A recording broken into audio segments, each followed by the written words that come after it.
This episode is brought to you by Progressive Insurance. Fiscally responsible financial geniuses, monetary magicians.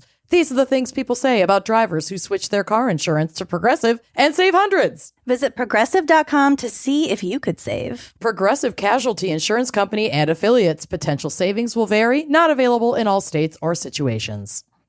Hey, podcast listeners. Tired of ads barging into your favorite news podcasts? Good news. With Amazon Music, you have access to the largest catalog of ad-free top podcasts included with your Prime membership. Stay up to date on everything newsworthy by downloading the Amazon Music app for free or go to amazon.com/ad-free news. That's amazon.com/ad-free news to catch up on the latest episodes without the ads. Wine and Crime contains graphic and explicit content which may not be suitable for some listeners. Listener discretion is advised.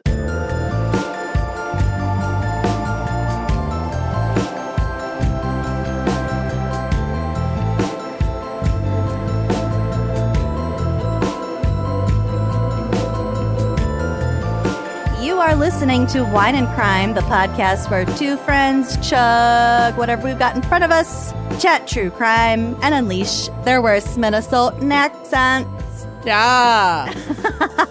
You took a big old swig of your macho right when I was saying that. So Listen, it's like, well, I experienced a homeownership trauma where you go to Home Crisis. Depot and they don't have the thing that said on the website that they had. mhm. And another hardware store also didn't have it. And so you left the house for no reason. So you go through the Caribou drive-through and you get yourself a matcha and one of those mini egg and turkey bacon and cheese. A turkey bacon mini. Yeah, bitch. Those are that my shit is so, they're favorite. so good. I They're usually just get perfect that. little size. It's the perfect little size. I'll get that, or I also really like the chicken chorizo breakfast burrito with scrambled eggs. Ooh, oh yes, I have had that. That fucker is good, and The it egg fills soup- you up. The Gouda bacon egg souffle is also delicious.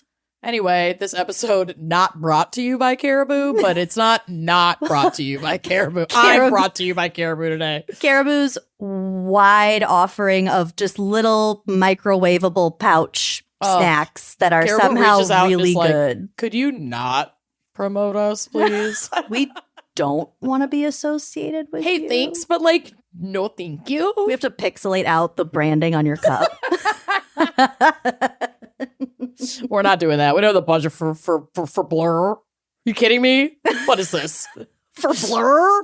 We can't afford Blur. What the fuck are you talking about? Anyway, who are we? I don't know. I'm Lucy. I'm Amanda. Please join our Patreon. We can't afford Blur. Sponsor our Blur. God knows we need it. God knows. I am in like my fully orange You look like a outfit today. traffic cone. Your headphones are orange. Oh, it's like honestly, I think I'm slowly coming to realize that it's my favorite color. Felon. Orange and pink. Yeah. Felon orange. I love it. It's so cute. It's so cute. Well, speaking of felons, Seriously. we have a pretty cool topic for you today. Today we are going to be discussing environmental crimes. I wish there were more felonies for environmental crimes, but the actual like oversight, precedent in a legal sense, and consequences are quite low. Well, Tragically low. we'll get to it. Yep. I get what you're saying, Mm-hmm. and I'm going to say the opposite, but on a different end of the environmentalism spectrum than what I think you are referring to. Oh, yeah. I'm referring to like corporations being held accountable for their Yeah. fucking damage, irreparable fucking damage to the world. Yes. Yeah. Yes. Yeah. There's like no fucking legal consequence for that shit. Barely. Mm-hmm. Ugh. Yeah. Well, Welcome back to with Lucy and Amanda. I think it's really easy to get like super depressed and like hopeless, especially when we're talking about climate change and Yeah. the mess that is our environment and Mhm. the writing on the wall. Mhm. The ticking time bomb. Mhm. The inevitable death of our world. Yeah. Yeah. That said, I tried to kind of stay away from like super doomsday-y stuff. Mm-hmm. And I found a lot of interesting information, and I was just texting Amanda about this before we started, but I was like, I need an extra 30 minutes because there is so fucking much to talk about that I started over here, and then an hour and a half later, I was still on the same subject, and I was like, but wait, I wanted to talk about like 85 other things. Yeah, so let's just be clear, as we always are, this is not the show for every detail of the climate crisis. No. In no way is this a cohesive, cohesive, coherent conversation about environmentalism. But we're going to touch on important shit. I think so. Yeah. It's a tapestry. It's a massive area. I can't speak for what you have prepared for today, but neither can I. I think I'm going to touch on some important shit. So I'm excited. I'm excited about this episode. You're going to be upset. Oh, well, yeah. And concerned. Yeah. But you'll be also enlightened somewhat to things that you might not know are issues. So that's kind of fun. You don't know what you don't know. You don't know what you don't know. You know? I don't know. You know? I love it. Well, Amanda, would you like to get us started on our wine crime pairing for environmental crimes? Yeah, I wanted to take this opportunity to touch on some things that have to do with sustainable winemaking, which is like such a hot topic. It's sustainability is kind of a buzzword. Hot. So fucking hot. It's definitely like a buzzword that you'll see on a lot of winemakers' websites, on their labels. And a lot of that sustainability, which is very important, has to do with the actual farming practice, which again, that is an important aspect of sustainable winemaking. You'll see a lot of organic or farming methods that promote sustainability and environmental wellness. But the sustainability in winemaking actually goes pretty far beyond the farming process and things that I hadn't even really considered. And then I did some research on this and found out some interesting stuff. So the thing that contributes to, on average, 40% of a winemaker or producer's like carbon footprint or like environmental impact is not the farming practice of how the grapes are grown and even how the wine is produced. It has to do more with the bottles that it's put in, the packaging, and the freight. Because glass bottles are super heavy. And so a detail that you can look for when you're shopping for wines, and we'll kind of get to it, is like bottle weight. And the lighter the weight, the less impact on the environment because it's less heavy to ship. For example, like canned wines and boxed wines are helping that. Whoa, cool. And the feature that I'm going to mention at the end of this segment today is a canned wine that it has a nice commitment to not only sustainable farming practices, but these more sustainable packaging, trying to go zero plastic, compostable packaging, but also just like the impact of the actual freight of getting the wine to where you purchase it is considerably reduced when you avoid glass bottles. Mm-hmm. So I wanted to share this article from International Wineries for Climate Action. This is a very cool organization that is a grassroots org that's working with wineries. You know, it's based out of the US, but all over the place to try and help them become more sustainable, not just on the farming side, but also on the packaging and shipping side. So this is called Bottled Up, Unpacking the Facts About Wine Bottles and Climate Change. So it says packaging is a significant source of emissions in the wine life cycle. From vine to table, the process of making wine is complex. Each step in the process can be a source of greenhouse gas emissions. And these are emissions we're tackling as part of our mission to decarbonize the wine sector by 2050. So that's like their overall goal. As it stands, packaging and transportation are some of the biggest culprits. Combined, they account for, as I mentioned before, over 40% of wineries' climate emissions. Emissions from packaging largely come from outsourced glass production. The heavier a bottle, the higher its environmental impact. And the less recycled glass in a bottle, the higher its environmental impact. So for the cans that I'm going to feature today, that's made out of recycled material and is an infinitely recyclable material. So you can continue to recycle those cans and then they can be made into other products. Wow. In absolute numbers, emissions from wine glass bottles are small relative to the total scope of emissions across all industries, but still in the context of wine, tackling emissions from glass is imperative to achieving net zero emissions in the sector. Transportation is important to mention because it's so closely linked to packaging. So wineries don't produce glass bottles themselves. Glass bottles have to travel to the bottling location. Bottles also travel to the market after filling. So that's two pathways of freight. The farther the bottle is shipped, the higher the climate emissions. Secondly, the weight of a bottle affects the cargo weight of a shipping or trucking container. Reducing bottle weight by even just a few grams has a huge impact in a container that transports thousands of bottles.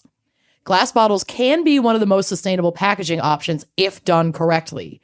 Glass bottles are one of the most sustainable packaging options for the wine industry long term because they meet quality, aging, and durability standards, and they are recyclable.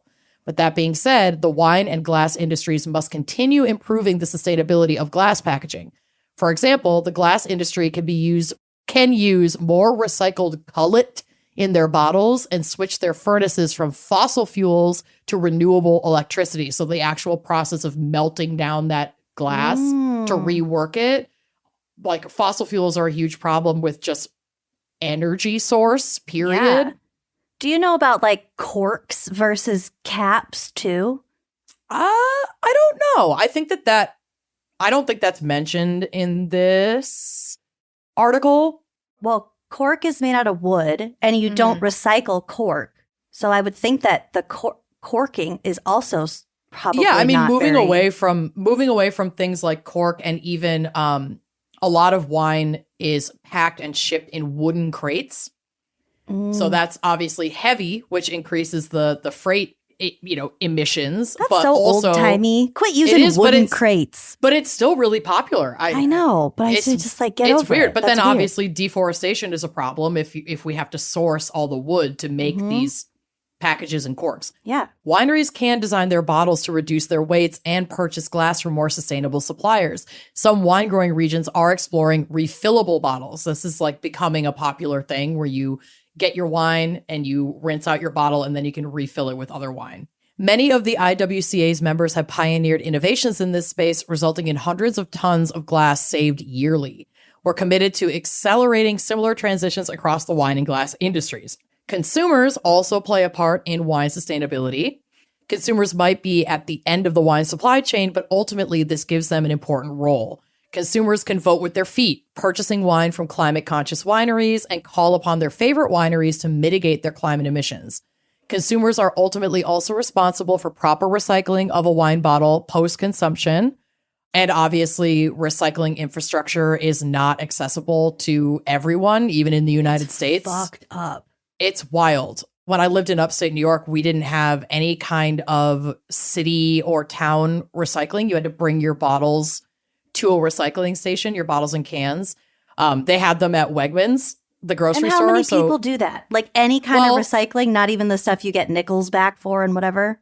Well, this Wegmans incentive was effective because they would have these stations that were just like on the outside wall of the grocery store. Yeah. And you put in your cans, your bottles, whatever recyclable materials that they accept, and then it would spit out a receipt for you that you could either apply for like a higher amount toward your groceries or get cash back at checkout. We have that in Iowa too, but it's like it's not the best. No, and even that, I mean, if you don't have a car, if how are you able to haul your recyclables to a place like that? It's also very dirty. Like no one wants to do that. Mm-mm. People won't recycle like cardboard and things that you don't get any money back for. Yeah,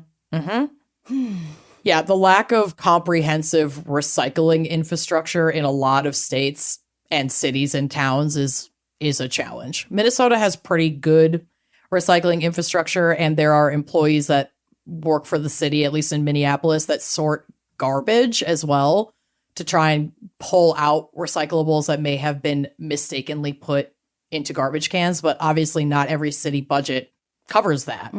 So yeah, that's one way that we have to be more mindful of how we're recycling.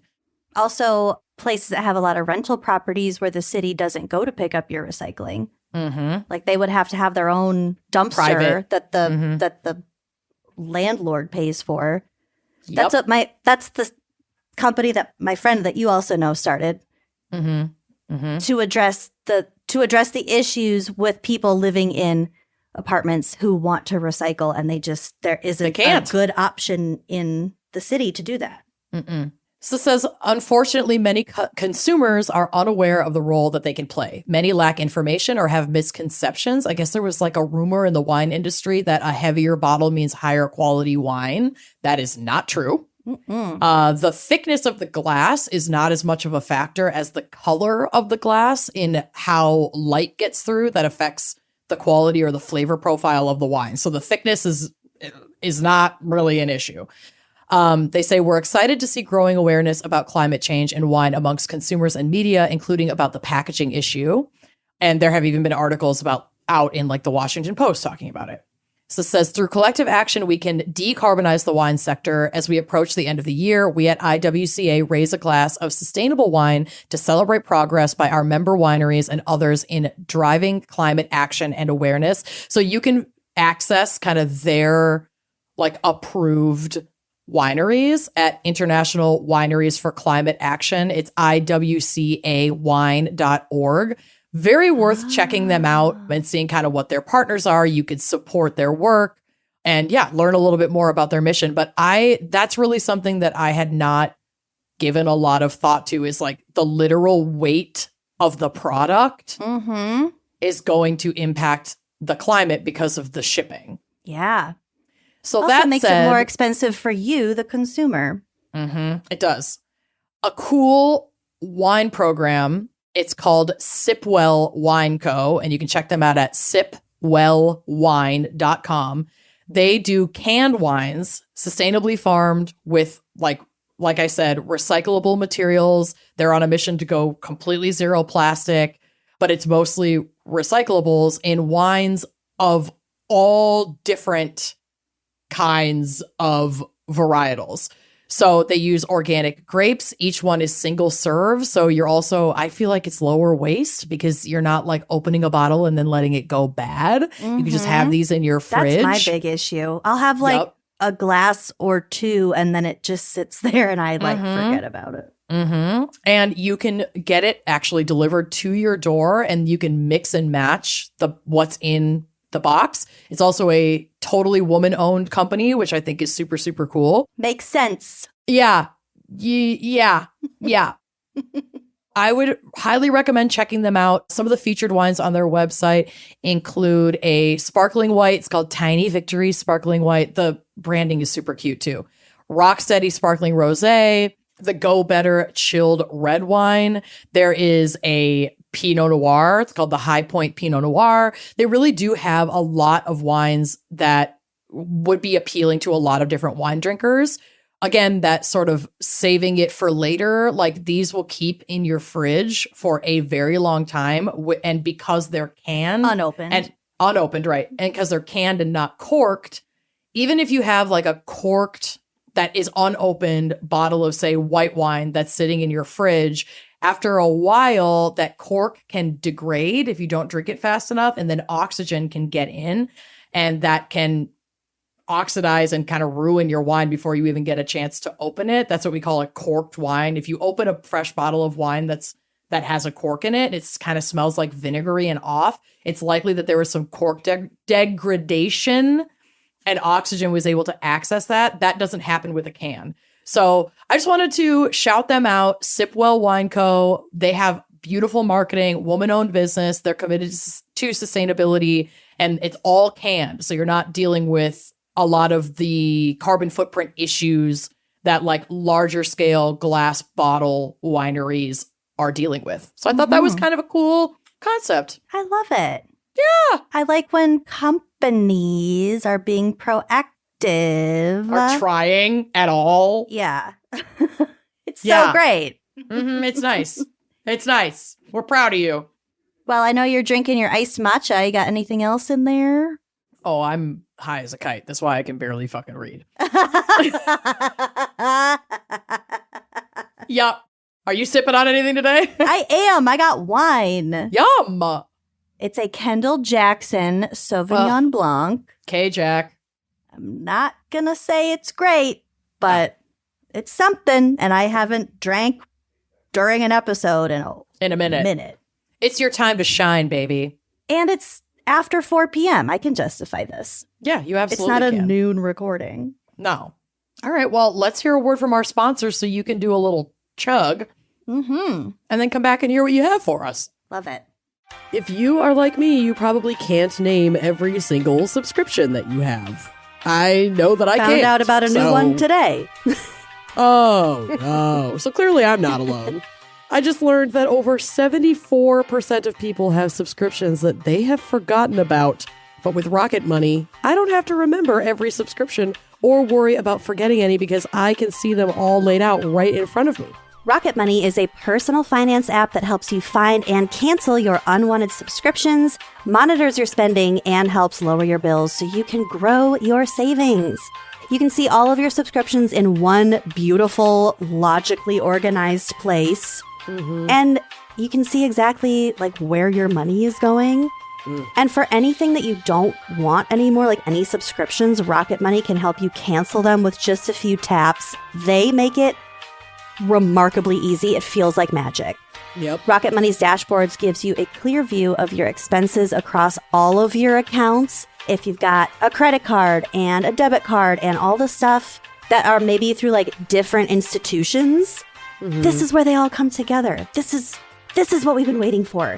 You can easily create a personalized budget with custom categories to help you keep your spending on track. That's what being an adult is. Yep. I need help with that. You can see your monthly spending trends in each category to know exactly where your money's going. If it's like gas or going to the bar or like food delivery or going out to eat or whatever. It's hard to keep that in all of that in your own brain. This just presents it in a very beautiful, informative way. It also gives you alerts if your bills increase in price or if there's unusual spending activity or if you're like close to going over your budget. It just thinks for you. And on that note, their new goals feature automatically saves money for you. You don't have to think about it.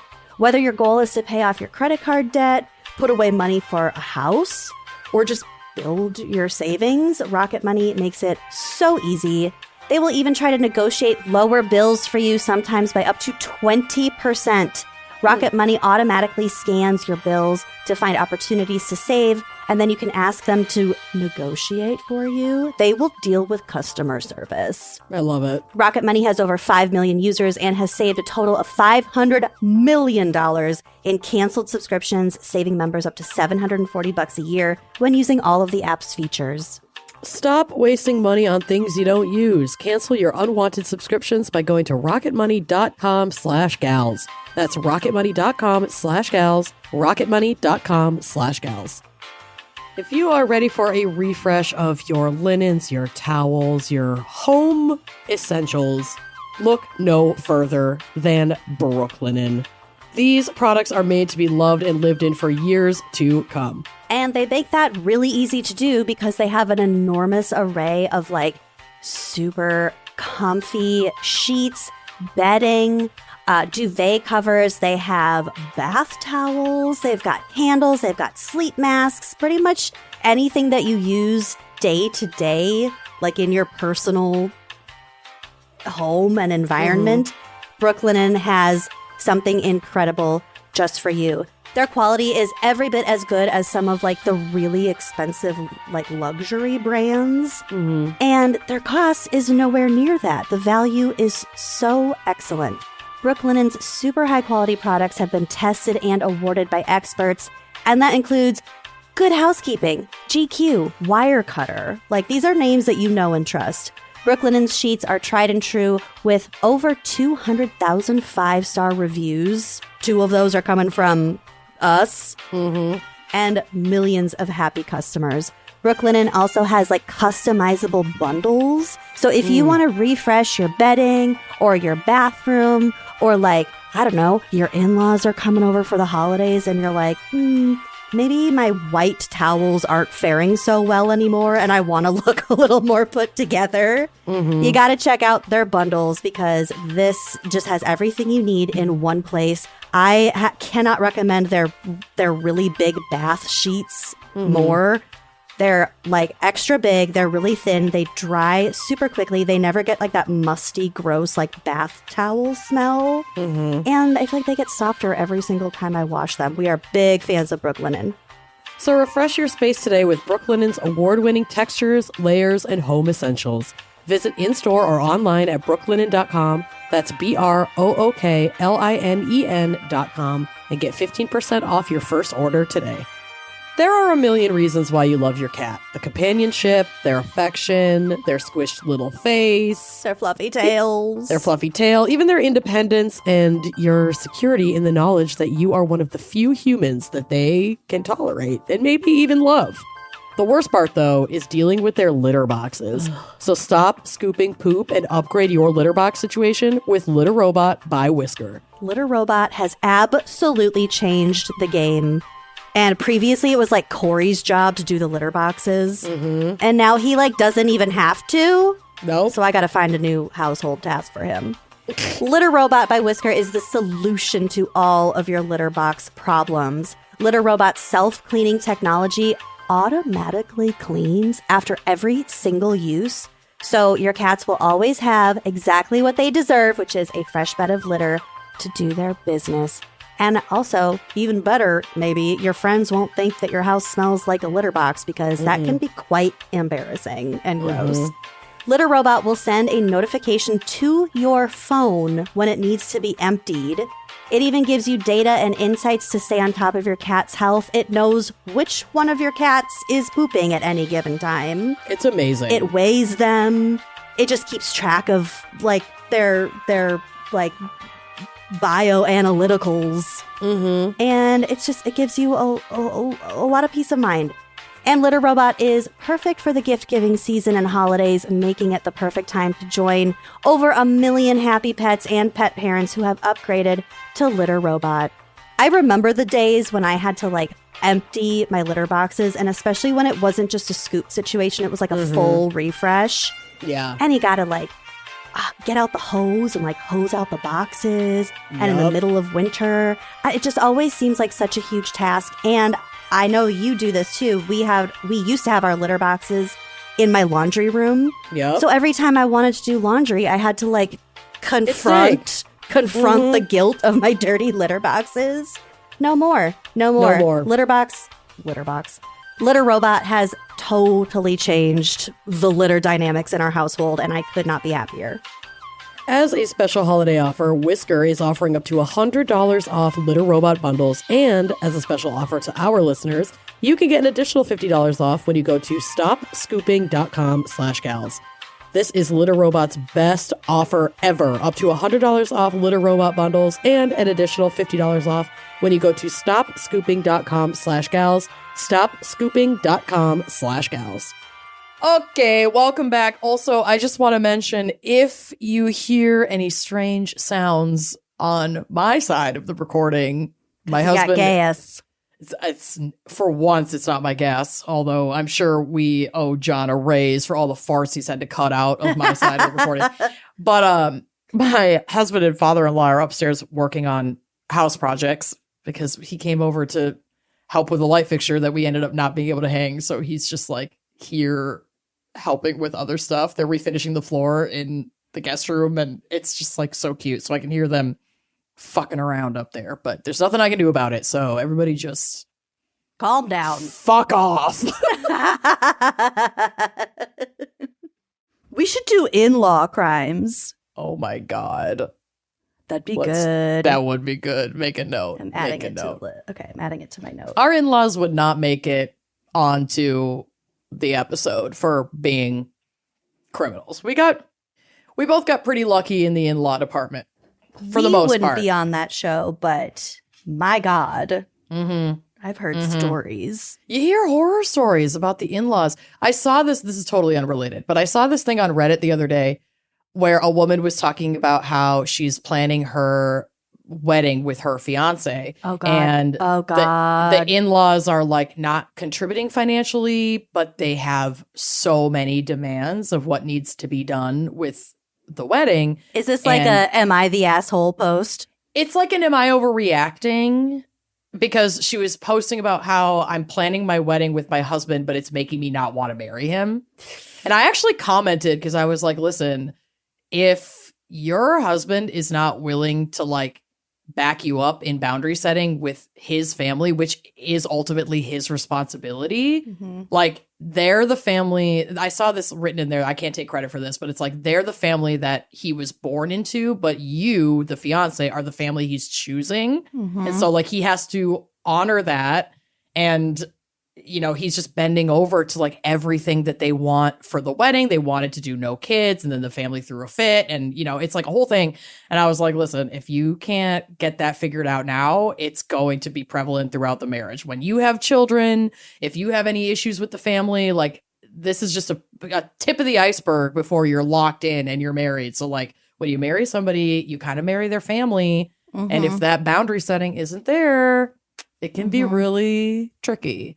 I am so fortunate that Bill and I really do not have to navigate those kinds of complex family dynamics, and we're not having kids, so like no one's banging down our door to hang out unless there's a house project to do. Because then Tom is calling me at 9 a.m. being like, when can I come over and help you? I'm like, yeah, no, you mean come over and do it? Yes, please, anytime. You're a tease.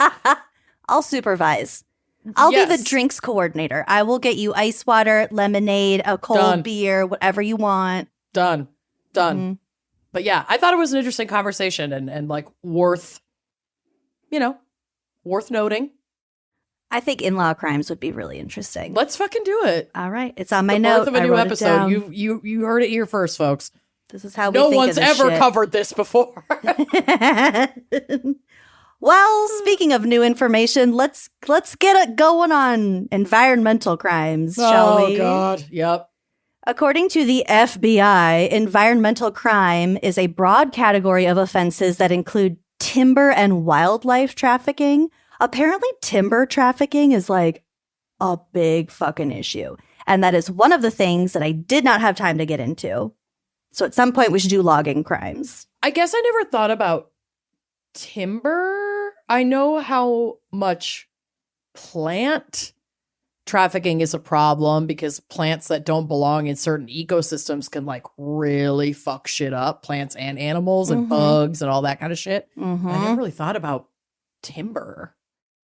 Yeah. Interesting. Yeah. Which also Flag can have that. all sorts of bugs in it and whatever. But particularly, okay, so I rewatched Fern Gully with June like a week ago.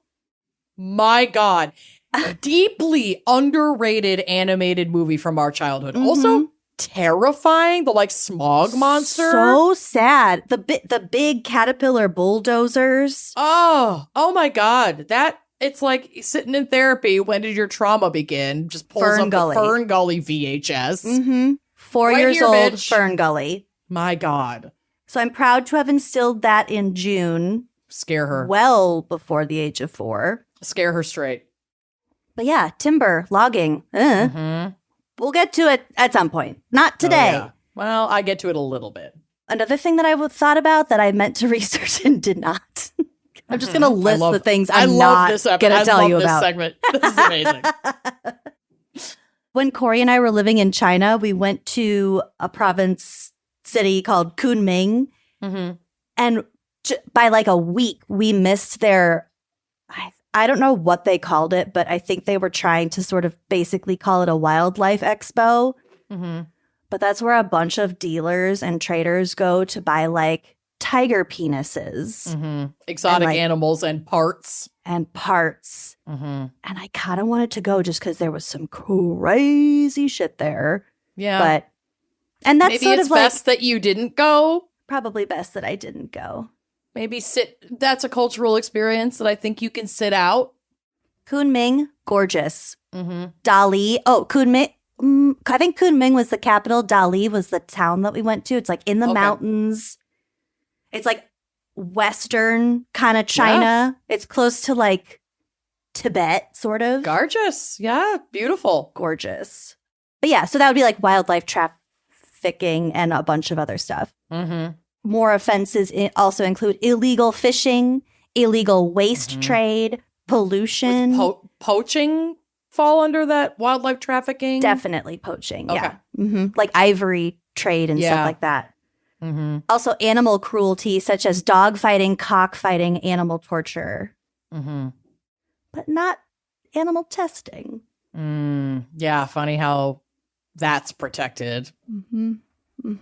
Each of these offenses is often associated with other crimes, including corruption, fraud, violent crimes. I will add trespassing. Environmental crime is the third largest area of criminal activity in the world, generating up to $280 billion in illicit revenue every year. So That's wild. That figure is greater than the profit of illegal small arms dealing. I mean, it makes sense because, like, there are so many things that are disruptive to the environment, to ecosystems, illegal dumping, all kinds of shit like that. And yet, corporations can get away with so much of it just because of, like, lobbies and fucking money. We create jobs, so you can't shut us down. Go fuck yourself. Yeah, straight Not up. you, but Oh. we'll get to some of that. Both. More than half of this amount can be attributed to illegal logging and deforestation. So going back to the Fern Gully thing, over half of that 280 billion is logging. Deforestation. That's wild. That's so insane. The FBI works with other governmental agencies like the EPA, the Fish and Wildlife Service, Homeland Security, and the Department of Agriculture to prosecute these crimes. And of course, the environment isn't just the US, the FBI. Interpol also identifies and locates environmental criminals. And this is crucial because obviously a lot of these crimes involve trafficking and crossing, different state Crossing borders, borders, lines, things like that. Okay, so here is a little bit of history about environmentalism. This is from my lover, Encyclopedia Britannica. Oh, your boo. Oh, my boo. Concern for the impact on human life of problems such as air and water pollution dates back to at least Roman times. Pollution was associated with the spread of epidemic disease in Europe between the late 14th century and the mid 16th century. And when I read that, I was like, what fucking pollution are they talking about? Oh, wait, they're like shitting in rivers and stuff. Yeah, because this was like pre-industrialization, but humans create refuse both of the body and we're trash. not exactly promoting like healthy biodiversity in ecosystems. No, humankind We're kind of is the greatest threat to the environment. Yeah. Soil conservation was practiced in China, India, and Peru as early as 2,000 years ago. Also, we know that Native Americans, indigenous people here, practice basically controlled burns of forests in order to keep them healthy because that is necessary, and we will get back to more of that.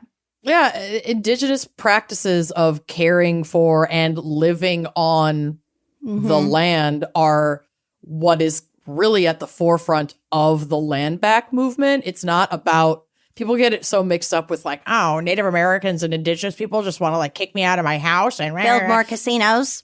It's like, no, they want to steward the land that had been stewarded sustainably by their people and their communities and their practices. Like millennia. For millennia before we fucking came in and stole it and fucked it all up and now we're burning it to the ground. I want to fix your fuck-ups, sir.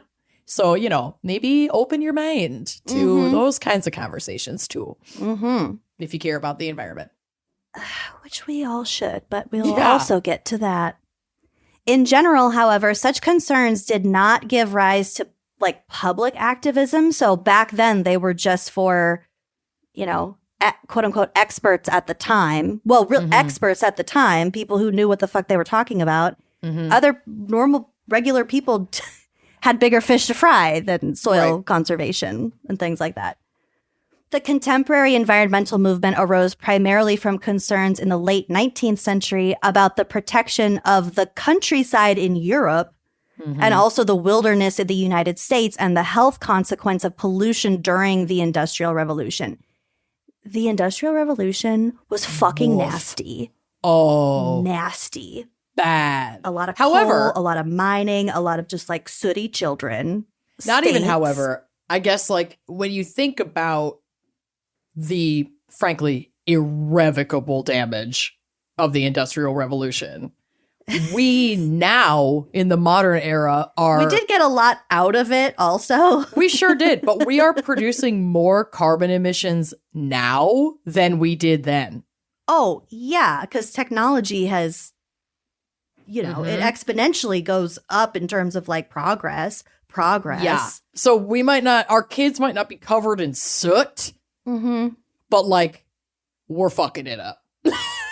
At the time, they didn't know how bad and how quickly a lot of their new technologies were working and were outputting to the environment. And now we do know, and we're still doing it, but a little bit more softly.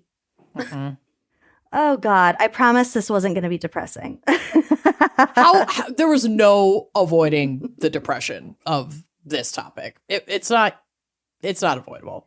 Well, I will throw some like objective science at you that will it made me feel a little more hopeful because it very much highlighted in black and white the problems that we have.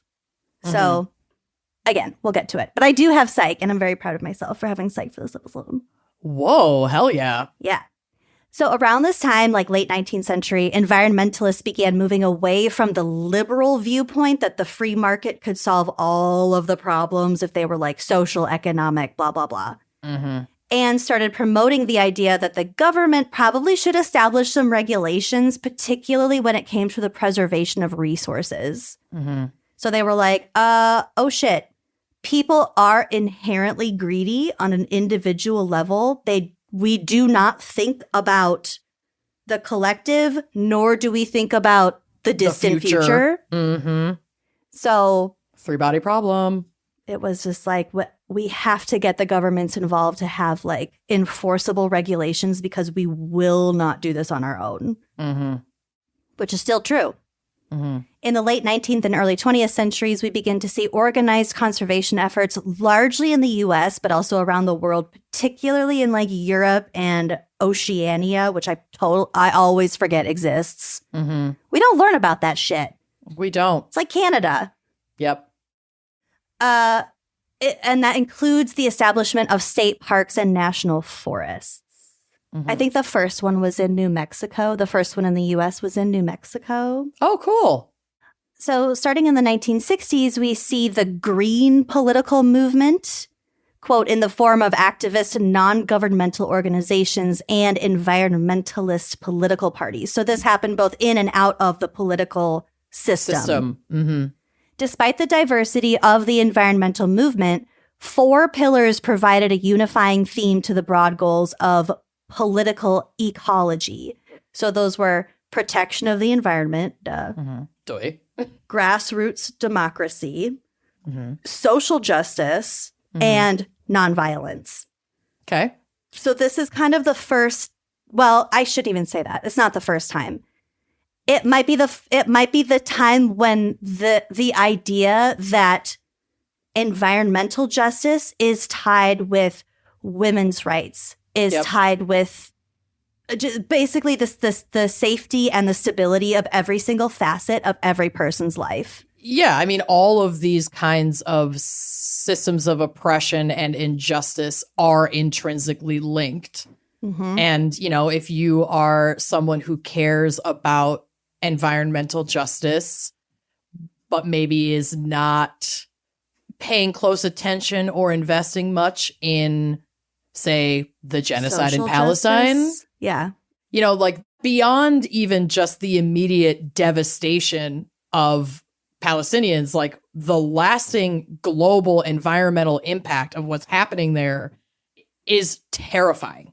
So like all Everything of this is shit linked. affects you at some point, or your next generations at some point. It's all linked together, baby. Which is a scary thought because it can get really overwhelming and makes you think that like, oh my God, all of this is just too big for any one person. But that's where, you know, you get in community and focus on what you can focus on. And you also have to consider the acute privilege of anyone who can say this thing, for example, the genocide in Gaza, isn't affecting me because I live in Here. Middlebury, Connecticut. My whole family is white. We are upper middle class. This won't touch us. And it's like, but it will, because when you talk about environmentalism, you don't escape the environment. You can never be rich enough or white enough to always surpass these problems that are affecting every fucking corner of the earth. It doesn't matter. So the sooner we pay attention and the sooner we start engaging with this and enacting policies that are making positive change, and also seeing the links between all of these world events, economics, social structure, elections, local elections, with climate change and the existence of the human race, the better off we'll be. Yeah. Girl. This is what a glass of wine does to me. Get it. Go off. I'm like horny right now from what you just said. Okay. You got me all like horny. I'm like horny. For lack of a better term, incredibly horny over how like woke that entire moment was. We just gotta start connecting the dots, you know? Connect the fucking dots, Connect y'all. the fucking dots. Like all of the shit that's happening in, you know, what's considered like the global south is all a testing ground for The global north. the global north. You, So, bitch. yeah. You. You, bitch. We're talking about you. You Anyway. driving down the 101 in your Bentley. Oh my God. That If you San have a Andreas Bentley- fault's gonna slip, Bubby. If you're driving down the 101 in your Bentley and you're not giving at least $5 a month on Patreon, please stop listening to this podcast. Give us our blur money, our blur bag. We can't even blur. You think you're suffering? We can't even blur. You think you have it rough? The Blur app is $1.99 a month. In this economy? And I'm gonna forget to cancel. That's for eternity. Yeah, that's Rocket Money's problem now. You have to anticipate never canceling this. That $1.99 adds up. Inflation Oh, in 2040? Are you kidding me? I can't. No, we're factoring in all of this. All of it. It's all connected. The sooner you connect the dots, the better. We're fucking unhinged. Okay, continue. Oh, fuck. Okay, so This podcast is like such a clear reflection of our mental health and the things that we're processing through on any given day. it's been a long week. It is Friday evening. And y'all come back and listen to this shit every week. I mean, God bless you. So sweaty. Oh. Okay. It's fine. It's fine. We're fine. We're totally fine. Mm-hmm. Okay, so back to the non-violence thing, the non-violence pillar of green politics. Mm-hmm. I feel like groups who are initially committed to nonviolence eventually come across violence. Well, I mean, Whether they are perpetrating it or whether it's being perpetrated against them because they have made their stance pretty clear. yeah, and acts of resistance come in many forms. Absolutely. And when you think about climate justice and injustice, it is an act of violence on the global population to sentence all of us and future generations to death because a handful of fucking companies don't want to like stop sucking on dinosaur dicks and making fossil fuels. Then I don't know. That's why I'll never be like that pissed about violence as a part of resistance. It happens. Also, violence creates violence. Violence creates violence is basically the that's the long and short of it. That's all you need to know. Because my next sentence was, so of course we have some extreme offshoots of this green movement that engage in violence that they feel is justified because of what we are doing to nature. In particular, when it comes to the logging industry, Fern Gully, and also mining industries, which I think just more like directly illustrates, I don't want to use the R word, but like a lot of people would just say we're like raping the planet for resources. Yeah. I mean, look at what's fucking going on in the Congo. What has been going on in Africa for hundreds of years. Yeah, Africa should be the wealthiest fucking continent on the planet. They have the majority of the world's resources, and we've extorted all of it. And this was all by design. That, etc., is why some groups and some individuals feel that engaging in violence is completely warranted. Which I'm not arguing for or against, because no, I mean it's hard to argue against that when you look at, you know, for this specific example, footage out of Congo of millions of displaced people living in tents, children mining cobalt. I mean, they're dying for our iPhones. Yeah, and so like why do we get to judge people who are literally fighting for their lives? We don't. We don't. So before you clutch your pearls, like really think about that. So this brings us to eco-terrorism. Oh, great. So eco-terrorism is a little bit counterintuitive because it often involves the destruction or the threat of destruction of the environment in order to like make a point to the government or specific companies or even civilians. And then that's done with the intent to interfere with activities allegedly harmful to the environment. So like blowing up a pipeline. Sure. Or something like that. Yeah.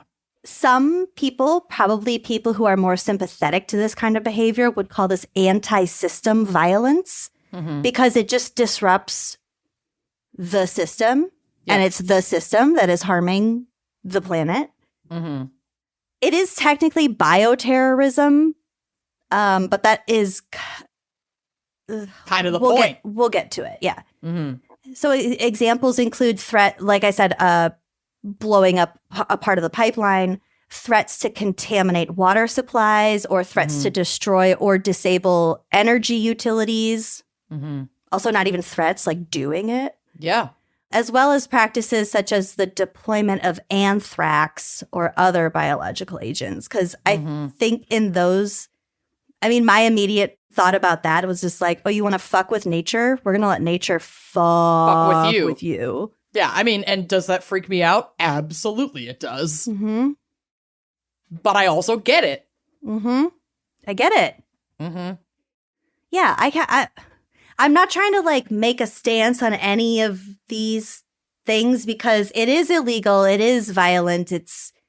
I don't know how well it's working, but also like I fucking get it. And I'm more inclined to side with the eco-terrorists in a lot of these cases. Obviously, as with anything, people can get out of control and take things too far. And of course, and there are bad actors in every fucking movement. Also, my acknowledgement and like condoning doesn't fucking mean anything, but no, I can definitely see both sides to this. For sure. But yeah, I mean, there's something to be said for the complete destruction of a system that is killing us, regardless of the potential immediate consequence or environmental consequence, to force the hand to a cleaner, more sustainable, more environmentally friendly replacement solution. It's sort of like tear the whole fucking system down and force us to rebuild something that is holistic and Functional. sustainable. Yeah. Mhm. Yeah. It's like putting a spotlight on. It's like when PETA throws red paint on someone wearing a fur coat.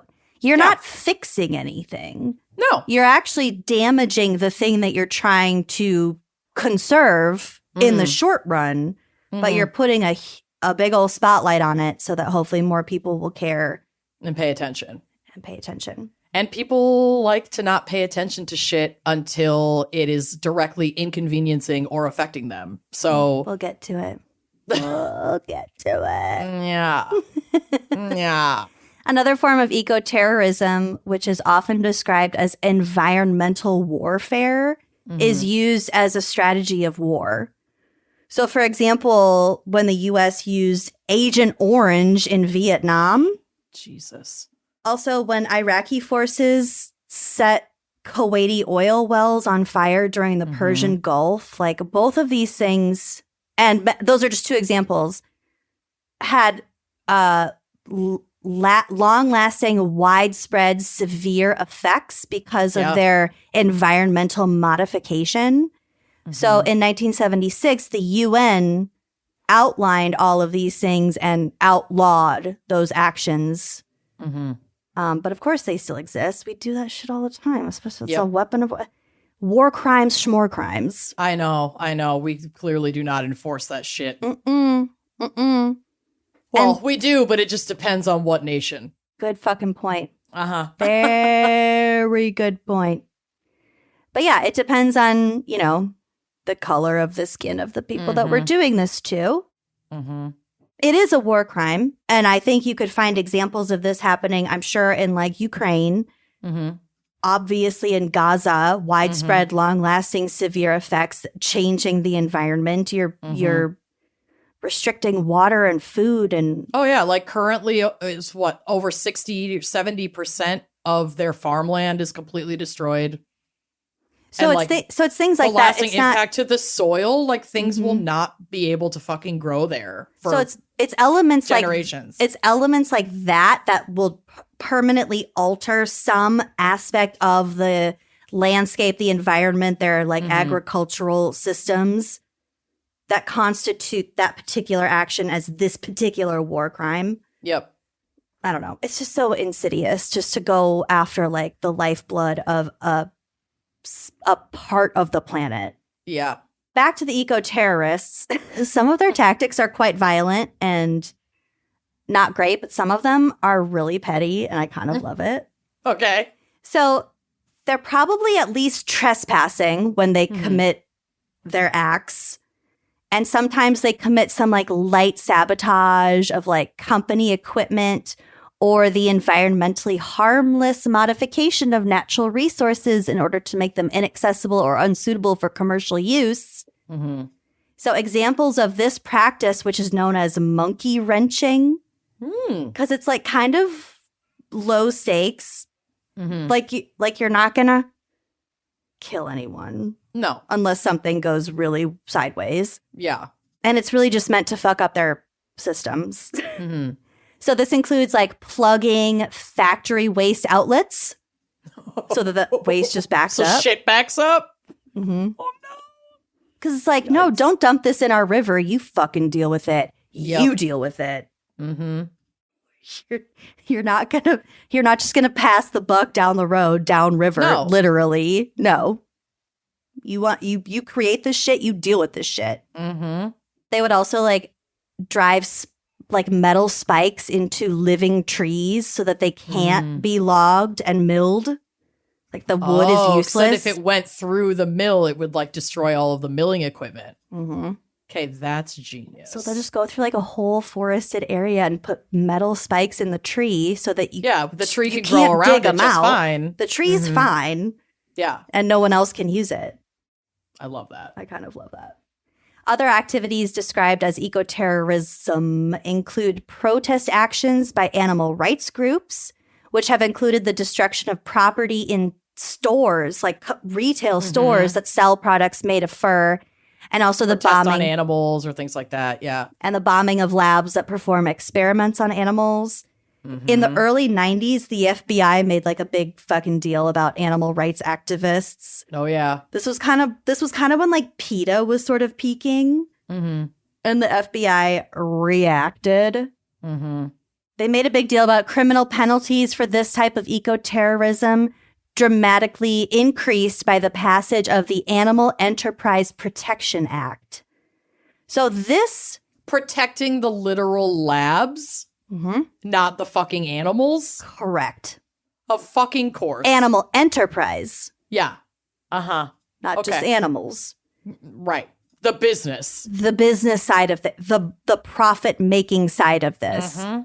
So this was primarily concerned with the economic damage that these activists could cause, but also just kind of folded in like any injury or death of human beings Yeah, just in case. in the more severe cases. But this bill was super broad and really vague. So it Intentionally. like disproportionately severely punished animal activists just because they were doing their thing, and now there's a federal law against it. Jesus. Even if they didn't like cause any kind of bodily harm or anything. No, because we always will fucking simp for over destruction of property and fucking up the supply chain and Yep. messing with big money. Exactly.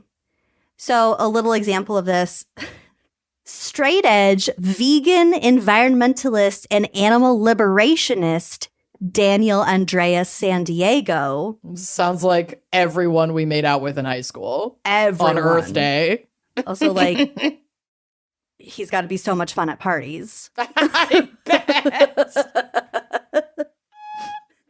Straight edge, vegan, environmentalist, and animal liberationist.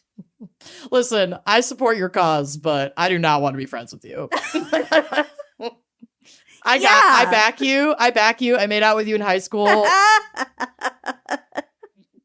I support you from afar. I'm not inviting you to my wedding. You're It's not happening. you're like a solid tally on Yep. my bedpost, but I don't We're want to good. like That's as far as it have a goes. conversation. No, I don't want a relationship. That's where my line is. Also, this guy invented and was like trying to start a business based on vegan marshmallows. Okay. Like he made marshmallows that didn't have gelatin in them. Mm-hmm. And so That's he was going to like exciting. start a business with it. He's an entrepreneur. He is an entrepreneur. He was labeled the first domestic terrorist to be put on the FBI's 10 most wanted list. Okay. So the FBI alleges that he planted 2 bombs at 2 different animal testing labs. No one was hurt. No one was killed. But the FBI was like after him because of this Animal Enterprise Protection Act. Mm-hmm. One might say he was a guinea pig for the government. I just thought of For that. this new law. They wanted to Nice like make work. an example out of him for like this animal course. activism shit. This was like early 2000s. Mm-hmm. So on October 6th, 2003, he like realized that he was being followed by the FBI. So he parked his car in like a parking garage and then disappeared, and no one has seen him since then. He's on the lam. Seriously? There's like Good a for you. $200,000 reward from the FBI for it. Living off of his vegan marshmallow fortune somewhere overseas. I mean, if I were to go on the lam with anyone, it would probably be a straight edge vegan environmentalist. yeah, I feel like they'd probably be able to figure it out. That's How like to live some off the land. like doomsday prepper kind of. I don't know. They kind of have a similar vibe. Mm-hmm. It's like same vibe, different fonts. Yes, Mm-hmm. one's lowercase. Yeah. Mm-hmm. Okay, so like I said, I do have some psychology for us today Okay. because I think the biggest environmental crime is the people in power doing absolutely nothing to slow or stop climate change. Hard agree. I wanted to learn a little bit more about the science behind climate change denial. Okay. I love this. Or as the Australian Psychological Society puts it, quote, how do we solve the it's not my problem problem? Mm-hmm. Because it's really what it boils down to. Oh, yeah. Also, this episode is airing after the election. So since I am speaking into the future, I really, really, really hope that we're in a good place. That we're at least sustaining and not under the orange thumb of the fascist. I think I told you I had a nightmare that Donald Trump won and then I was being chased with a flamethrower. You did. As long as I conveyed that to you. Yep, you did. I feel your fear. Okay, thank you. I just want to be seen. I see you, baby. So first of all, there are two kind of flavors of climate change denial. So the first is if an individual just straight up does not think it's happening at all. Yeah, just doesn't believe it. And the second is like the soft denial is an individual kind of thinking / knowing that it's real, but not doing anything to act on it. Yeah. Yeah. Because I'll be dead before it's really a problem for me. So why vote? why have kids? Yeah. If you're not going to vote, if you're not going to do anything to recycle or like do anything, please don't have kids. Yeah. Also, this shit's going to impact us in our lifetime. It's not it just already about is. future generations. It's right Look at now. fucking, what was it? Helene and Milton? Yeah. Back to back. And there are Hurricanes? still people like, well, it's hurricane season. I can't. Yeah. Yeah, we're here, baby. California's on fire every year. Maui burned all the way across the fucking island. I can't. Y'all, it's happening. So another way to think about these two different types of denial are explicit denial versus implicit. Okay. So this is from the National Center for Science Education. I spelled education wrong. Oh my God. Education. Don't admit that. It's too embarrassing not to admit. Like, girl, Okay. don't admit that. I'm trying to help you here. Okay, quote, climate change denial is most conspicuous when it is explicit. So like, I don't believe in climate change. As it is in controversies over climate education. So like if a school is teaching climate change now, Yeah. idea That's fake news. The idea of implicit denial, however, is increasingly discussed among those who study the controversies over climate change. So implicit denial occurs when people who accept the scientific community's consensus, which by the way is 97%, on the answers to the central questions of climate change on the intellectual level, fail to come to terms with it or to translate their acceptance into action. So this would be, people who are in denial, so to speak, about climate change because they're not doing anything about it, but also we'll get to it. But one example would be like, what difference am I going to make on my own individual small level? Right. And- Which, to some degree, I do understand because there's so much propaganda about like passing the buck of the responsibility of lowering your carbon footprint, recycling, doing all of these things that as an individual consumer are good for the environment, while what's the stat? There's like 7 global corporations that are actually responsible for like 85% of,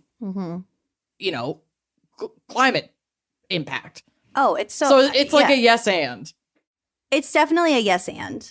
But I think that people are very much inclined, which I will get to explaining, very much inclined to not make changes, to not accept that this is a real problem, and also in the same vein to not accept that they can contribute to some kind of solution. Yep. Because it's easier and less scary to not go there. Yeah, totally. And because this isn't a thing where it's like, oh, there's going to be 8 tornadoes in your area tomorrow if you don't act on this today. Yeah, the It's not consequence immediate. is not immediate. It's also completely unpredictable. You might never see another tornado in your lifetime. That's unpredictable. But also, 8 tornadoes could tear through your town tomorrow. Yeah. I mean, North Minneapolis is still recovering from a tornado that came through the city Mm-hmm. in like, when was that? 2015, 2016? I don't even It's almost 10 years remember. ago. That's crazy. Yeah. Back to this like implicit versus explicit, one could view bipartisan politics as Republicans being explicit deniers. No, it doesn't exist.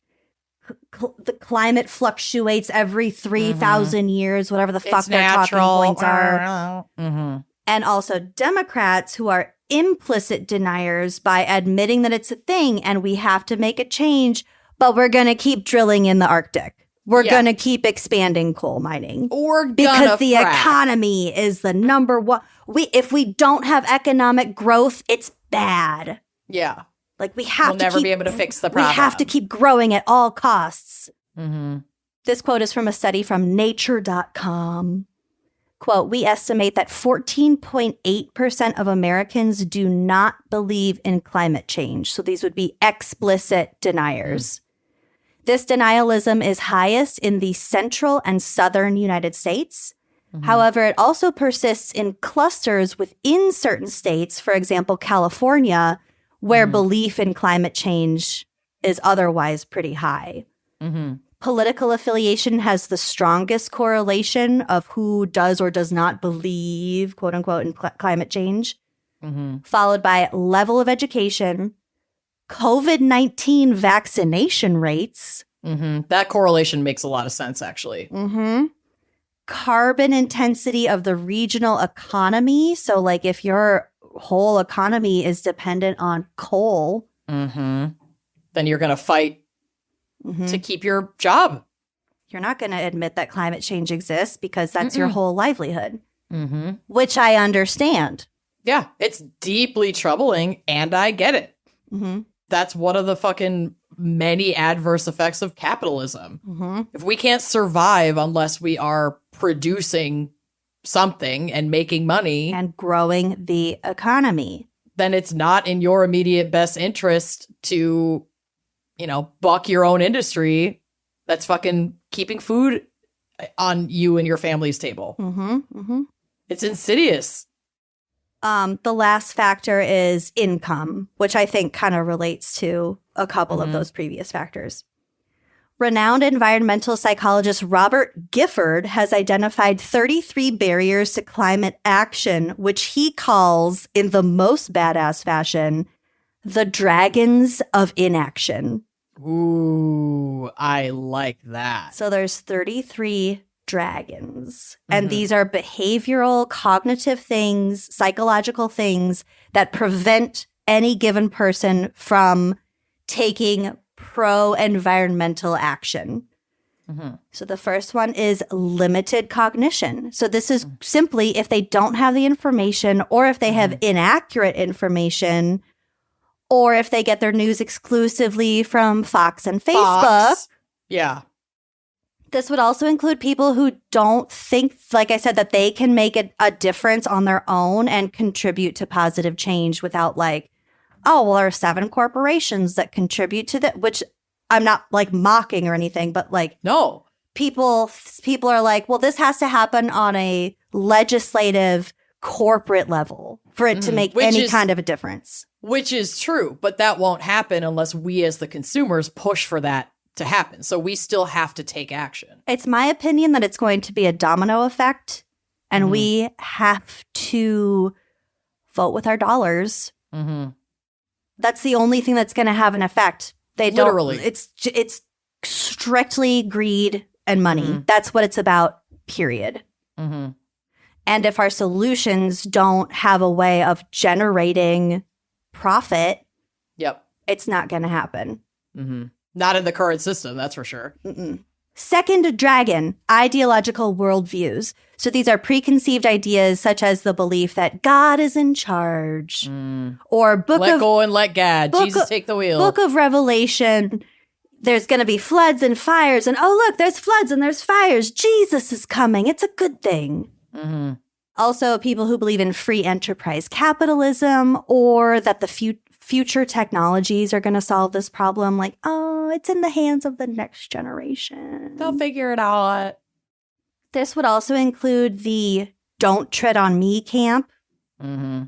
Also, I think conspiracy theories would go here too. This is ideology stuff. Yeah, for sure. And that is associated with like the collective narcissism of certain groups that are like, we've been wronged by this other group.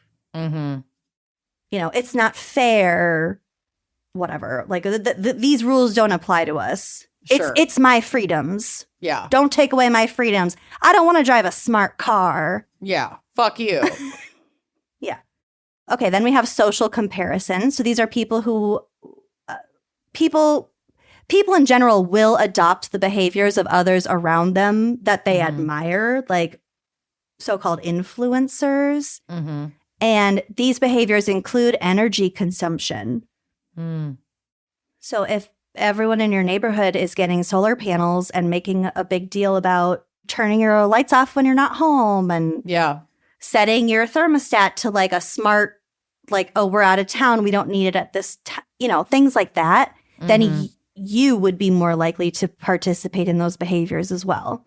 Yeah, it almost becomes like a social cultural practice because like your community is engaging in these practices together and influencing each other in this direction. And it works the other way around too, because if a person believes that no one else around them is making any pro-environmental changes, then they won't either, because that's not fair. Why am I responsible for making up for all of your shit? Mm-hmm. Donald Trump is often cited as the biggest influencer when it comes to climate change denial because Trump doesn't think it's real, so it's not real. Mm-hmm. And then another example that I read in this article, the Ford F-150 yes, continues to be America's best-selling vehicle despite having terrible gas mileage. Mm-hmm. That's just the dudes in their big trucks. Mm-hmm. This is the dudes in their big trucks category. Yeah. Next, we have sunk costs and momentum. So this is when people see their investments, which doesn't necessarily only apply to financial investments. It can be just like time, emotion, whatever. But it's investments that a person has made that they don't want to sacrifice. So for example, owning a car. Mm-hmm. I want to own a car because I worked hard for this car. I also don't have time to utilize public transportation. If I want to go to Target, I want to go to Target right now. I'm not waiting for a bus. I'm not figuring out my connections. I'm not going to haul everything back in a bus. Same with like composting. If your city or municipality doesn't have like a composting bin system, I don't even know what it's called because I don't compost, then you're not going to compost. Also, habits such as like your diet, if you're vegan or vegetarian, this falls into this category. Additionally, how you feel about where you live. And this is a psychology component known as place attachment. So if you love your home, if you love your community, you love your neighborhood where you live, that's going to impact your behavior. I'm going to go around the block and pick up litter. Yeah, I'm going to support it. I'm going to invest in it. I'm going to vote. I'm going to care for it. I'm going to vote for the politicians who want to improve the drainage situation in the park up the hill. Stuff like that. Yeah. So that's your place attachment. I think this was a big one. Disbelief in experts and authorities. So this is very self-explanatory. Like I said, despite a 97% scientific consensus that humans are causing the climate crisis, a large portion of the populace does not trust, quote unquote, them, scientists, anyone in charge. This is a major problem.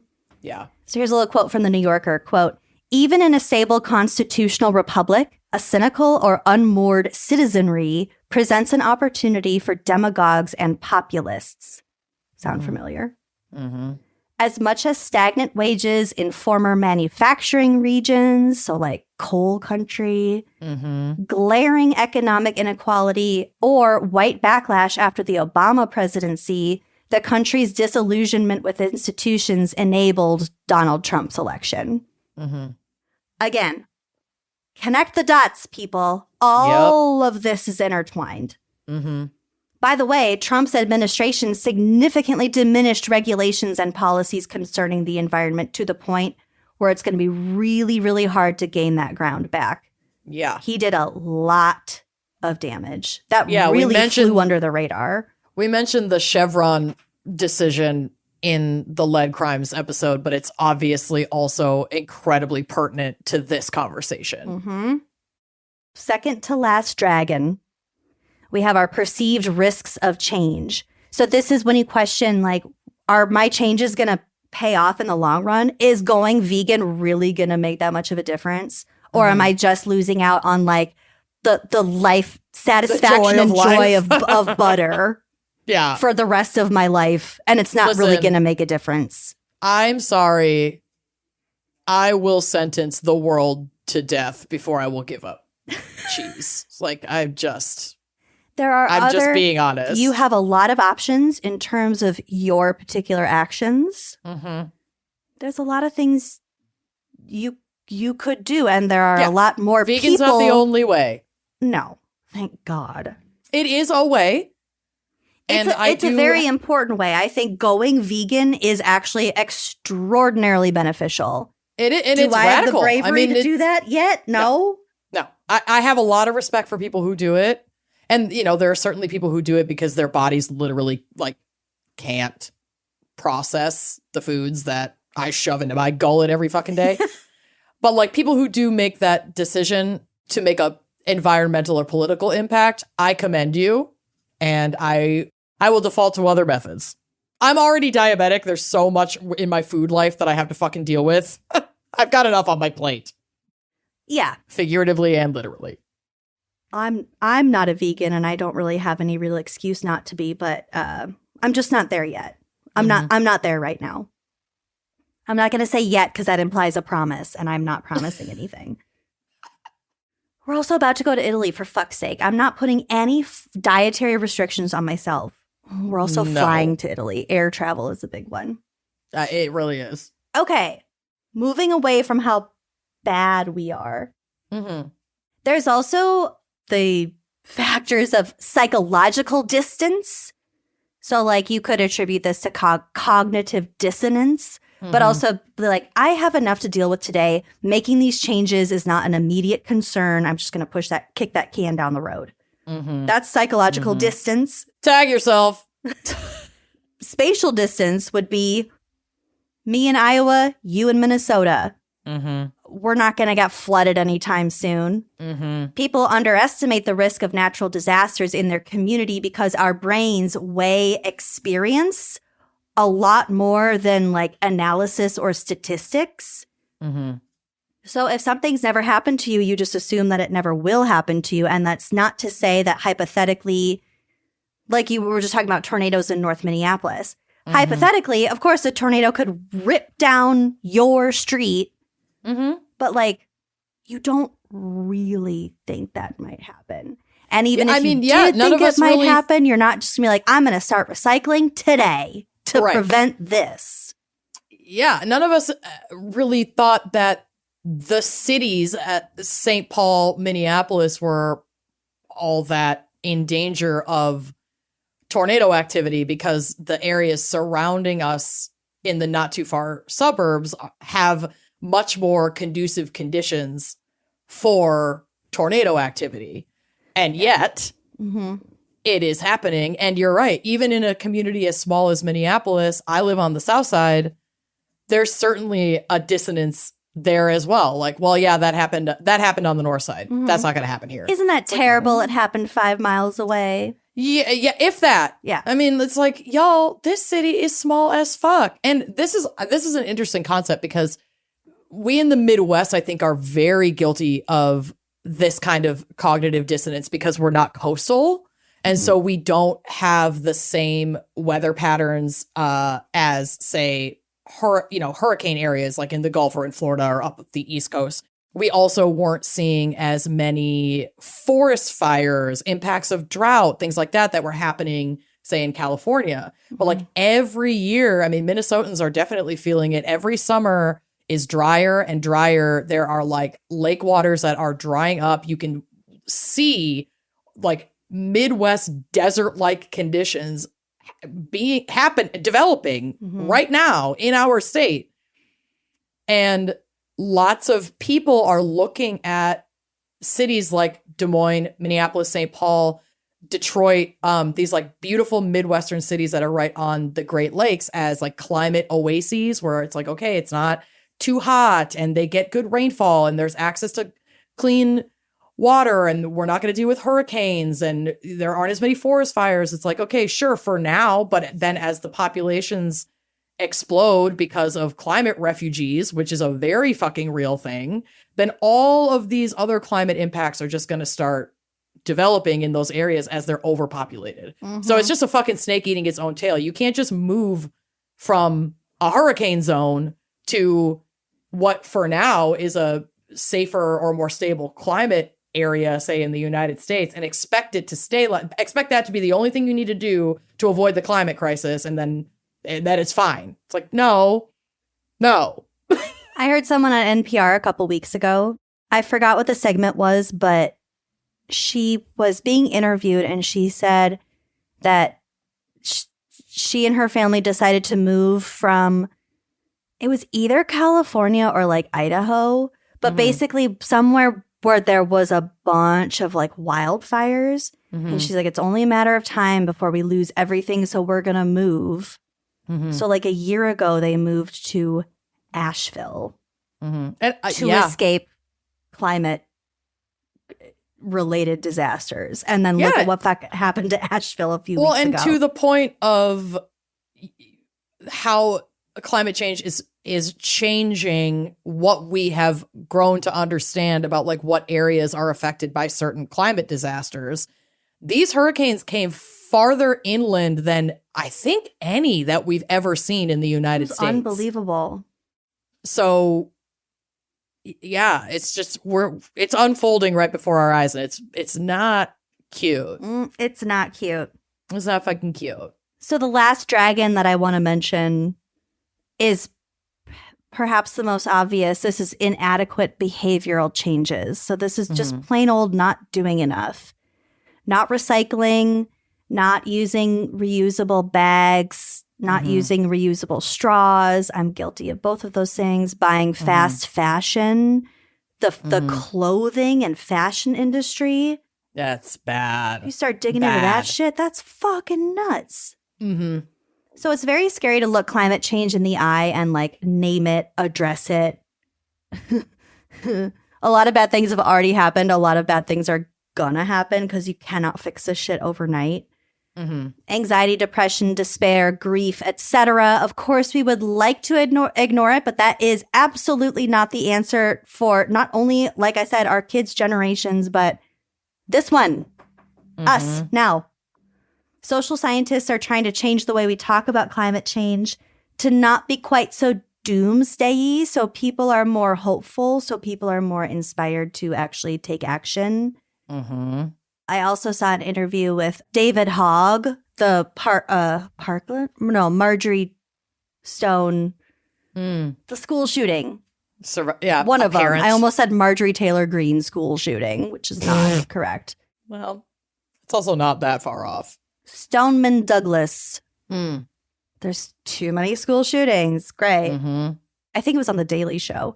The interviewer was like, how do you stay positive? Because like in your interviews, you're like kind of upbeat, kind of smiling, whatever. And he was like, if we don't convey hope or joy in this process of making these changes, no one's going to follow us. Yeah. Because it comes down to hope and the belief that things can change. And if you're not on board with that, you're just going to drown in a pool of your own misery, and then the world's going to end anyway. So try to put a good face on it. Yeah. Do your best. The last thing I'm going to say, I think this kind of pro-environmental action sort of swings the other way as well, which I think is what you're going to talk about today, where some people are actively seeking ways to reduce their carbon footprint that don't actually make any difference at all. And in some cases might be contributing more harm than good. And then the example that I thought of, because I've had conversations about this with some friends, including me, because I have one of these. Using a fake Christmas tree. The holidays are coming up. I think it's a common misconception that cutting down a real tree and using that for your Christmas tree, if you celebrate, if you put up a Christmas tree, is worse for the environment because you're cutting down a tree.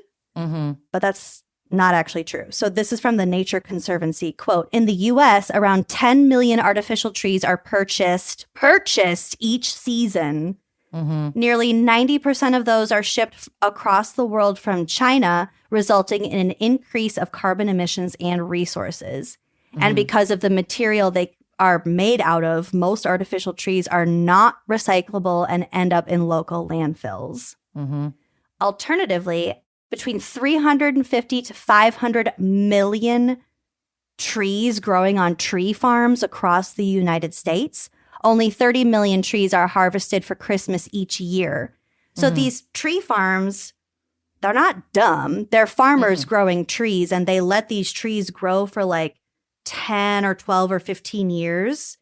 And then they just kind of rotate them out. Those are the ones that they harvest. Some farms have programs where you can return your tree and they can be replanted or reused in the soil. So the trees in my parents' neighborhood in Minnesota, they have a big tree burning party. They burn their trees in the middle of the frozen over lake. And then they like put aside the burned carcasses, and then they dump them in the middle of the lake later because they're perfect like fish houses. The fish like it. The bottom of the lake loves a tree. Yeah. Don't take my word on that. Check with your local authorities. But that's what we don't want to fill up all of our lakes with old trees, but yeah. Buying real trees will help keep tree farms in business and in turn keep their lands covered in the healthy forest habitat that wildlife depends on to survive. Because like we said, a lot of indigenous communities would like regularly do controlled burns. It's healthy for these forests to be like restored. And also a lot of species depend on what's called a disturbance event to leave the area and seek out new, younger forests where their presence contributes to the ecosystem. For example, the common yellow throat. Wow. That is my segment. Wow. That was long. You really did it. I went there. You went there. We went there. We're going to stay there. Should we take a quick mental health / sponsor break before we get into my segment? I would love that. Let's do it. As the chilly days of fall roll in and the holiday rush begins, it's easy to forget about taking care of yourself. Enter Mudwater, a soothing yet energizing coffee alternative that helps you stay sharp and balanced through the busiest time of the year. Made from a blend of chai, cacao, and calming adaptogens like lion's mane, reishi, and chaga, Mudwater gives you a natural boost without the crash or coffee jitters. I cannot do coffee because my heart starts racing so fast, and I just have like a lot of other issues that I won't mention when it comes to coffee. And Mudwater is completely different. Mudwater uses products that are 100% USDA certified organic. They're non-GMO, they're gluten-free, vegan, and kosher. And they just have this really beautiful, like, earthy flavors. It's super smooth. It just, when you smell it and taste it, you're like, oh my gosh, I am nourishing my body. And also getting energy to just get through the day. Mudwater it feels like a holiday self-care ritual in a cup. Like I said, it's packed with antioxidants and wellness benefits that nourish your body while keeping you centered and clear-headed. And that is exactly what we need during the chaos of the holiday season.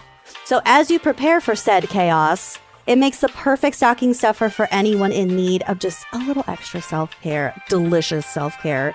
Whether you're powering through gift wrapping, shopping, cleaning your house for the in-laws, decking your halls, or just taking a quiet moment to yourself, because those are few and far between, Mudwater is the ultimate way to bring balance and calm to your fall and holiday routine. Give Mudwater a shot and save big because our listeners get up to 43% off your entire order.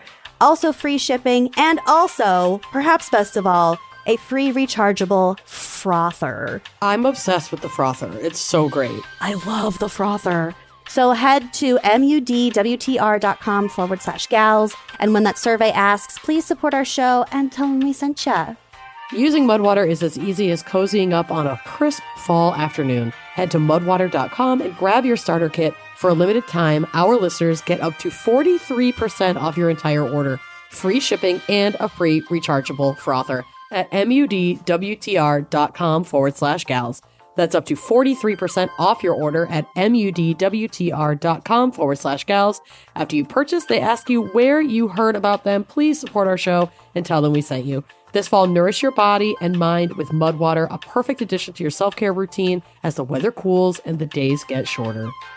This holiday season, give yourself or someone you love the gift of glowing skin. If you care about skincare, you know red light therapy can work wonders. But most at-home options don't deliver real results and feel uncomfortable. That's why iRestore developed their innovative Illumina face mask with 360 medical-grade LEDs. That's 2 times more LEDs than most other masks. This powerful device ensures your skin glows brighter than your holiday lights. And it's the only mask that shines red, infrared, and blue light all at once, tackling wrinkles, acne, and inflammation. It's the perfect gift to make your skin naughty-free and nice. Their mask is unbelievably comfortable. It is lightweight. It's super breathable. Like, you don't get hot from the lights or anything like that. No. You're gonna look weird, but it feels amazing. You're gonna look weird, but the results are very real, and it feels like a spa treatment that I can just have at home. The mask is also adjustable, so like it's comfy. You can make it very, very comfortable.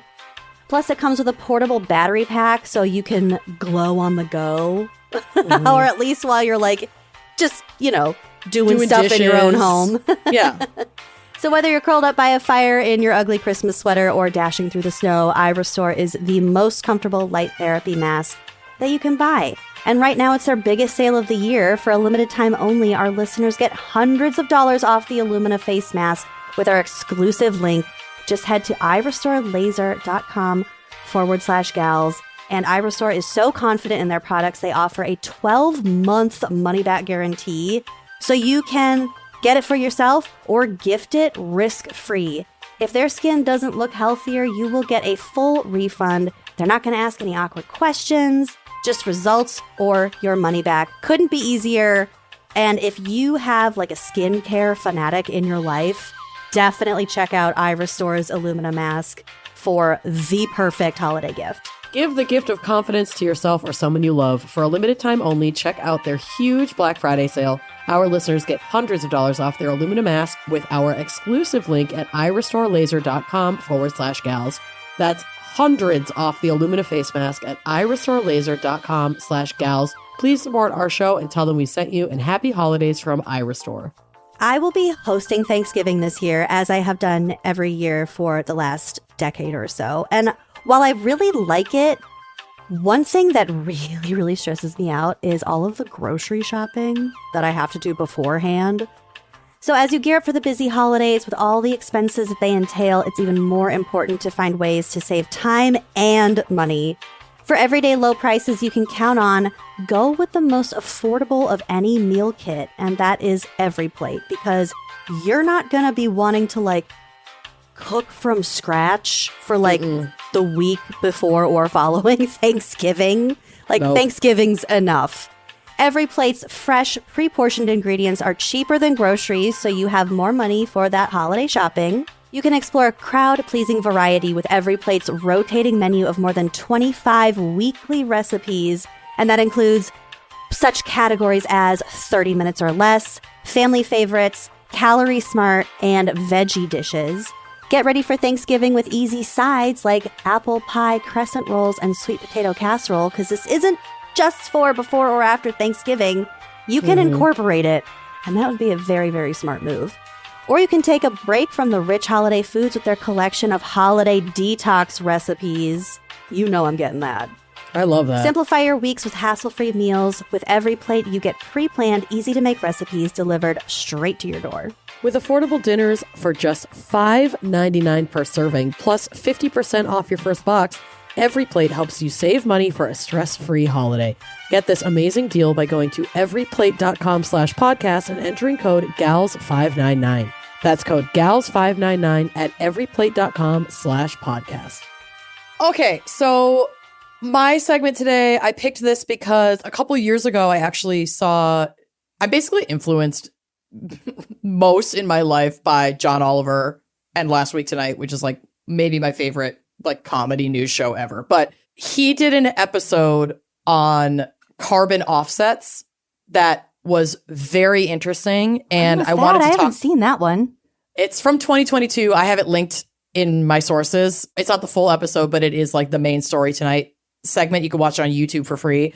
So even if you don't have Max, like you can watch pretty much all of his show on YouTube within like a couple days of it coming out. So highly recommend if you don't have HBO Max to go on YouTube and watch some of his stuff, because he covers like really important, pertinent topics in the news cycle in a way that's incredibly smart and incredibly well researched, but also really easy to absorb because he's also a comedian. So like he'll make you cry, but he will also make you laugh. It's, you know, not to say that we're anything like that, but it kind of sometimes the delivery reminds me a little bit of what we try to do here on Wine and Crime. So I appreciate what we try to do. I also like how pointedly he will call out the wrongdoers.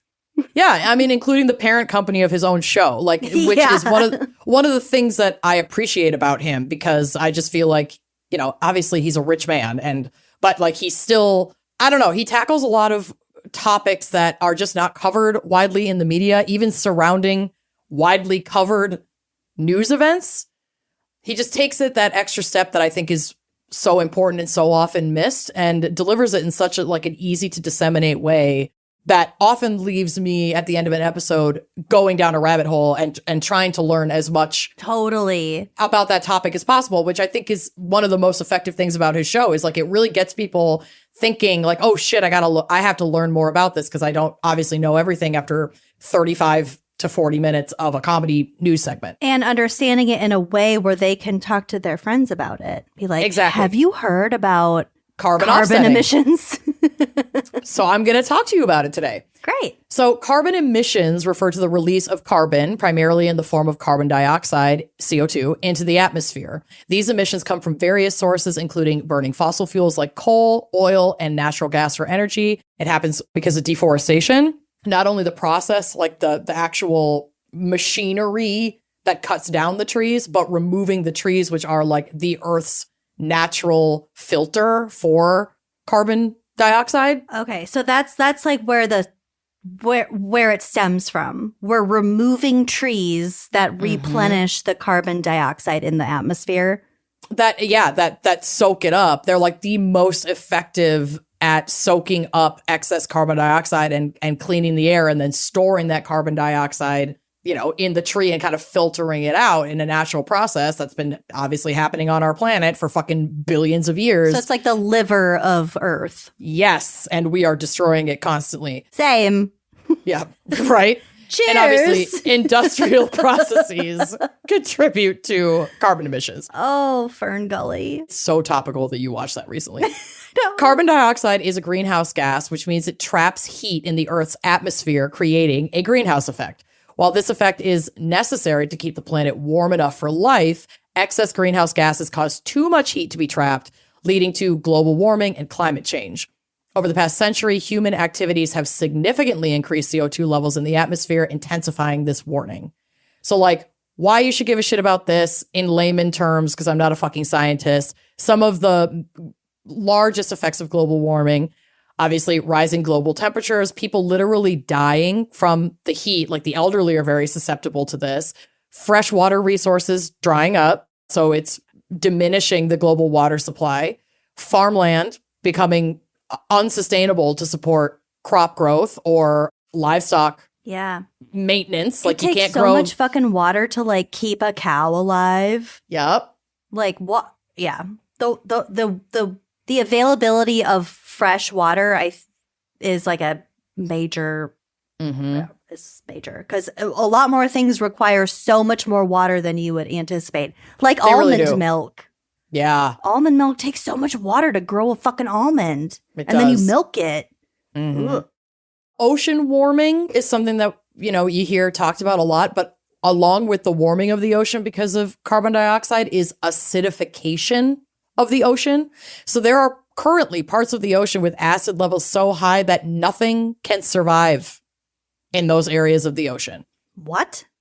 Yeah, like fish, plants, they can't live there. Coral bleaching, that's becoming a bigger and bigger problem. Like a couple of years ago, there were all these photos of, what was it, the Great Barrier Reef that had gotten bleached out. And some of it can regenerate, but a lot of it can't. And those coral reefs support a massive ecosystem of fish, not just fish that we rely on for food, but also like Biodiversity. Biodiversity, fish that the food fish also need fish to eat. It's all fucking connected. It's all Also, fucking connected. let's not only be solely get it soul be concerned about food fish. No, of course not. It's But like it's planet just, Earth fish. yes, but just to point out Yeah. that like that the immediate impact that humans are seeing is that there's massive destruction of oceanic ecosystems that feed the entire global population. So the fish you're getting at the grocery store is not from the lake down the street most of the time.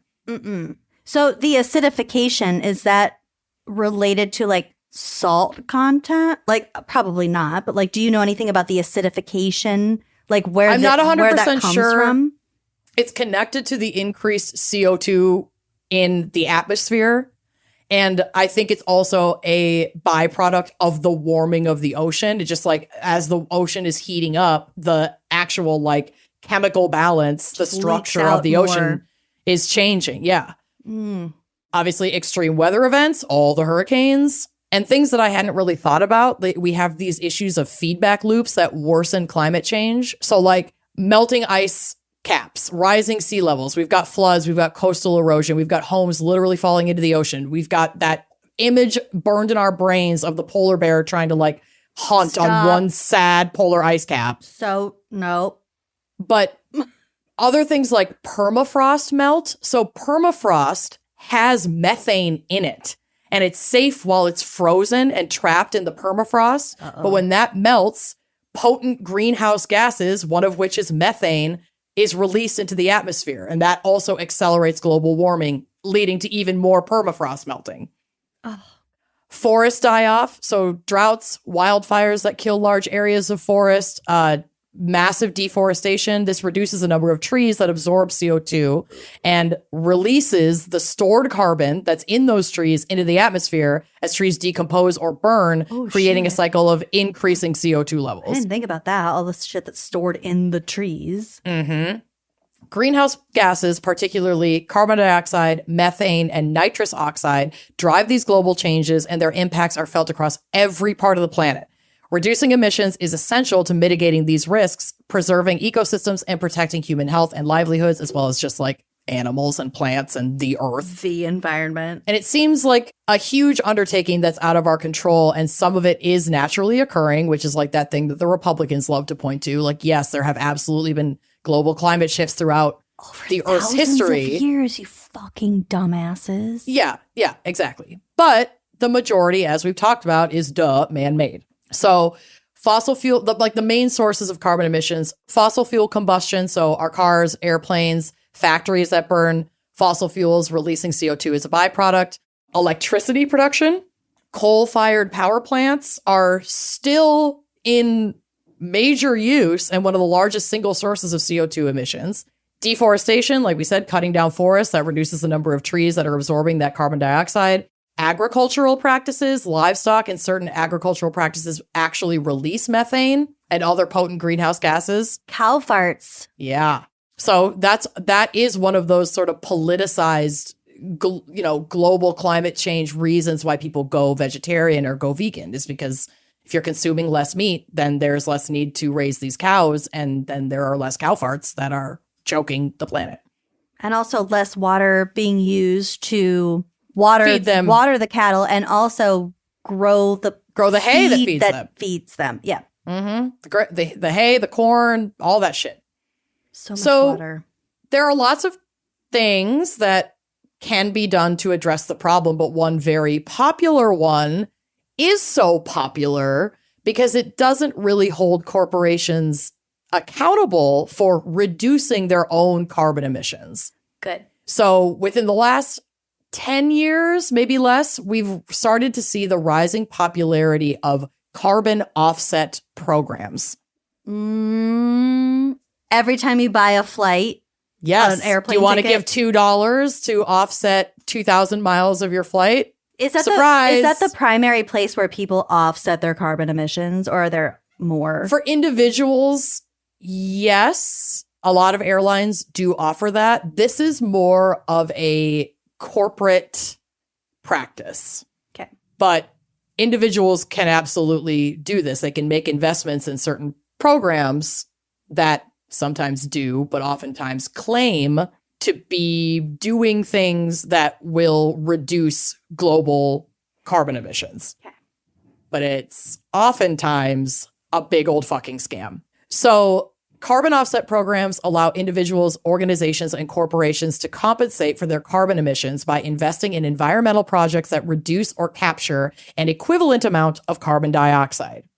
These projects typically involve activities such as reforestation, renewable energy products like building wind farms, methane capture, and energy efficiency improvements.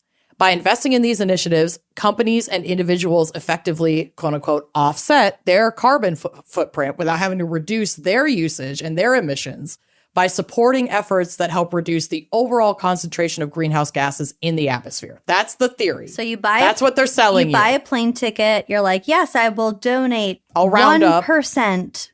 I'll round up to offset my emissions. And then they just donate that money to some vague nonprofit that claims to be planting trees that will one day maybe offset the damage you've done to the atmosphere because of your flight. One of those nonprofits is the one that you got your Christmas tree stat about, which doesn't make it not true. It doesn't make it not true. Okay, for the record, I found that same information from multiple sources. No. I'm not fighting whether or not that's a legitimate statistic. But I think that just serves to show you how easy it can be to be duped by some of these organizations. The Nature Conservancy. Who doesn't trust that? Right. Me exactly. now. Well, we'll get into it. So how carbon offset programs work. So an organization or a company, a corporation will calculate their emissions. An individual can do this as well. You calculate the total amount of carbon emissions generated typically over the course of a year. And then you purchase offsets. You buy carbon credits, which are typically equivalent to 1 metric ton of carbon dioxide, from certified projects that reduce or capture greenhouse gases. Remember, certified. This sounds like such bullshit. It's money laundering. Yeah. Carbon credits. Okay. Mm-hmm. And you support climate projects. So the purchase credits fund projects that aim to either reduce emissions, like investing in wind energy, or capture CO2, like tree planting. It all sounds good. Yeah. But these are corporations we're talking about. So obviously there's fuckery afoot. Obviously. Several companies and organizations have faced legal scrutiny, lawsuits, and regulatory investigations for misleading or fraudulent carbon offset claims known as greenwashing.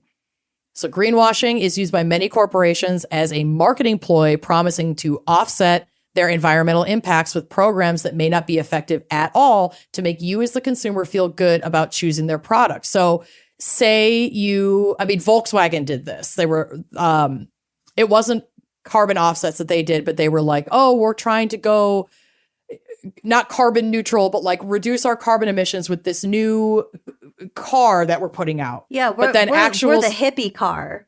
Yeah, and they had done all of this intense marketing about how this particular car was like so much better for the environment and released X% fewer carbon emissions than any other car on the market. Is this in the 60s? No, I think this was fairly recent. Oh, okay. I'm thinking of something that I saw while I was reading this, but didn't actually include in my notes. So I'm not going to be able to like be perfect about this. But long and short of it is people actually looked into these vehicles and it was a complete lie. They were not reducing any carbon emissions. Nothing was different. It was all bullshit. And they got sued for it. And they ended up having to pay big fines for false advertising, basically. One of the challenges in prosecuting fraudulent carbon offset claims is the complexity of measuring and verifying carbon reduction impacts. Additionally, many carbon offset standards lack strict legal oversight. Like, we'll get to it, but there's one company or organization, quote unquote, based out of Washington that is like the quote unquote gold standard for carbon emission oversight and like these programs. So they like create the programs, they fund the programs, and they self-regulate without additional oversight over them. So it's very much Not like problematic. It's like the cops investigating themselves when something is not right. Yeah. But on this massive scale. So they lack this oversight, making it easier for companies to make broad, unverified claims about going carbon neutral, which is like a very buzzwordy, popular thing for a lot of companies to say that they have a goal to go carbon neutral by 2025 or whatever. Really what that often means is we're going to buy more carbon offsets to make it look like we're balancing or neutralizing out the carbon that we're creating. They're not actually reducing their own carbon emissions. They're buying more carbon offsets that we're about to get to, which aren't even real in a lot of cases. Yeah, these offset credits, there's no way they're not bullshit. They're already doing the damage by completing the service. Yep. What are you offsetting about a plane Oh, girl, from it's like crazy. LA to LaGuardia or something? What the fuck are you Carbon- offsetting? Fuck all is what you're Planting offsetting. a few trees? Yeah. That Well, we'll get to that. oh my god. Carbon offsets have become the go-to solution for many large corporations claiming to go carbon neutral. It's also used by companies operating in areas with emissions caps, like a lot of companies in California. California has state regulations that cap carbon emissions at a certain point. But companies, manufacturers, they can go over those emission caps in their area by just buying these carbon credits and going, well, we're carbon neutral because we supported this forest in Brazil, so we're good. So It just like buys you extra credit points, but like, oh, my car doesn't meet the emission standards, but I have these 10 credits from my car company. Here you and go. where they're making those investments, buying those offsets is often in completely different parts of the world, not even in the very communities that they're polluting. Furthermore, these programs can be intentionally misleading because they lack what's referred to as additionality, meaning the commitment to adding, for instance, trees that soak up CO2. So like there are all these, some carbon offset programs will work with landowners in parts of the world where they pay the landowner to commit to not cutting down any of the trees on their land, which doesn't actually increase the number of trees globally because it leaves room for the landowner next door to not participate in that program and cut down all of their trees. Also, what I said, like, the problem isn't cutting down trees. It's a lot more complicated than that. Yeah. It is a lot more complicated than that. It is. Absolutely. On top of that, project proposals for these offset programs have been known to be extremely overblown. So like a carbon offset program that is focusing on, say, a forest will say, oh, this forest is in crisis. It's subject to deforestation, yada, yada, yada. You have to put all of this money in here, and then we'll give you these carbon offset credits for preserving this area.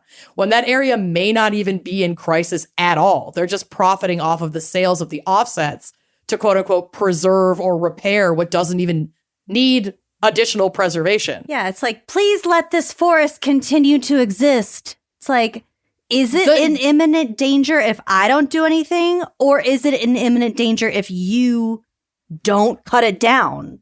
The examples are egregious. So one example highlighted by John Oliver on Last Week Tonight is an offset program offered to folks when they buy flights that will secure preservation of a quote unquote farm in New Jersey that's actually a privately owned hunting club owned by a billionaire, a single billionaire white man who claimed that 77% of the forest on this vast land area, I mean, it's a huge forested area. It's a beautiful property. He said like, 77% of this forest could be cleared out in 5 years without the support of these carbon offset programs, which is clearly a lie. This is private property owned by a billionaire only if who you could just fucking sell it, choose dude. not to cut down the trees. Yeah.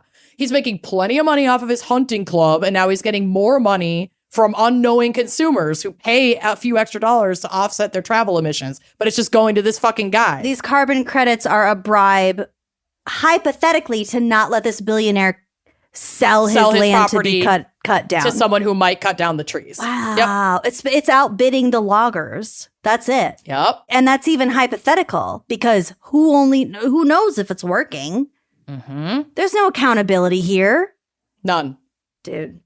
And in something John Oliver talked about in the instance of the like private landowners that can be paid incentives not to cut down their trees, that doesn't even mean never cutting down their trees. So in some cases, they're paid to not cut a tree down for a year. Yeah. That's helpful. This isn't a permanent solution. And then also going back to like the restoring of the forests, like at some point it has to go. At some point it has to go. But like the issue is not timing that out and using these forests as just money trees. Yeah. Yeah. Like you're just not timing it appropriately. Another example was your boy, the Nature Conservancy. Okay, sorry. That wasn't the only source that I saw. I know. I just thought that was really funny. Who sold offsets to Disney to support preservation of a forest in Pennsylvania that was already like a preserve. It's already a preserved forest. It's not subject to deforestation at all. And in return for investing all this money into this specific forest to quote unquote keep it from being deforested, Disney could claim that they reduced over 4 million tons of carbon dioxide. But like they didn't. No, if they just simply paid a company that had nothing to do with anything. Forest. Oh my God. So no, they didn't. And all of this doesn't even address the reality that we're producing so much CO2 globally that we literally don't have room on planet Earth to plant enough trees to offset carbon emissions. And yet that's like the most popular carbon offset. It's not about the pasta. It's all about the pasta. It's not about the trees. It's more complicated than that. He talks about, too, like, wind farms are great, but for it to actually have a true climate impact, the money has to be going toward, A, wind farms that wouldn't have been built without that money, not just, like, maintaining or helping fund a project that's already paid, like planned out and paid just out. Blowing more money into something that's already really well funded and fully operational. And it would have to replace a like fossil fuel or coal fuel energy source. So just building another wind farm, yes, that's a great idea. But if you're not building one to take away another, it's not carbon neutral. Yeah. So it's just, it's corporate bullshit is what it is. So companies use this as the default to claim that they're carbon neutral when that literally isn't possible under current fossil fuel energy and manufacturing practices. And the most popular one seems to be because people feel good about like, oh, every time I buy this thing, they're planting a tree. Yeah, that sounds really great. And in theory, that would work, but we don't have room to do that. And communities we'll get to have suffered displacement to accommodate some of these programs of reforestation, which is also fucked up. Come on. So an investigation released by The Guardian last year uncovered the disturbing reality that, quote, the forest carbon offsets approved by the world's leading certifier and used by Disney, Shell, Gucci, and other big corporations are largely worthless. Disney, Shell, Gucci. Where the fuck is Gucci on that list? Tons bands do this. Like My Chemical Romance did this. Fucking did what? Like when they the carbon offset thing. Yeah.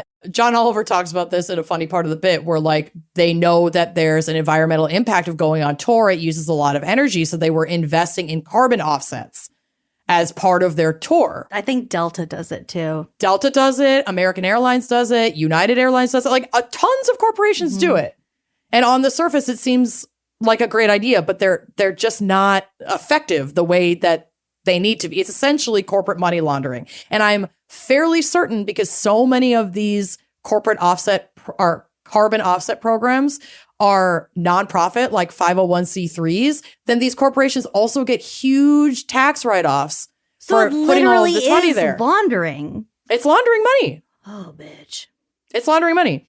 And other big corporations are largely worthless and could make global heating worse, according to a new investigation. The research into Vera, the world's leading carbon standard for the rapidly growing $2 billion voluntary offsets market, like that's how much money these offset purchases are making. By just people being like, round up to the nearest dollar to offset your carbon emissions or whatever. That and all these corporations buying these offsets. Offsets. Over $2 billion. Offsets. It's like Bitcoin. It's just a little imaginary, hey, you want to send $20 to this money laundering to Dogecoin scheme? Cool. You just bought Elon Musk another, I don't know, wife or some shit. Spaceship. Wife. I don't know why that came to mind, but whatever. So, he does have like 25 kids. I can't.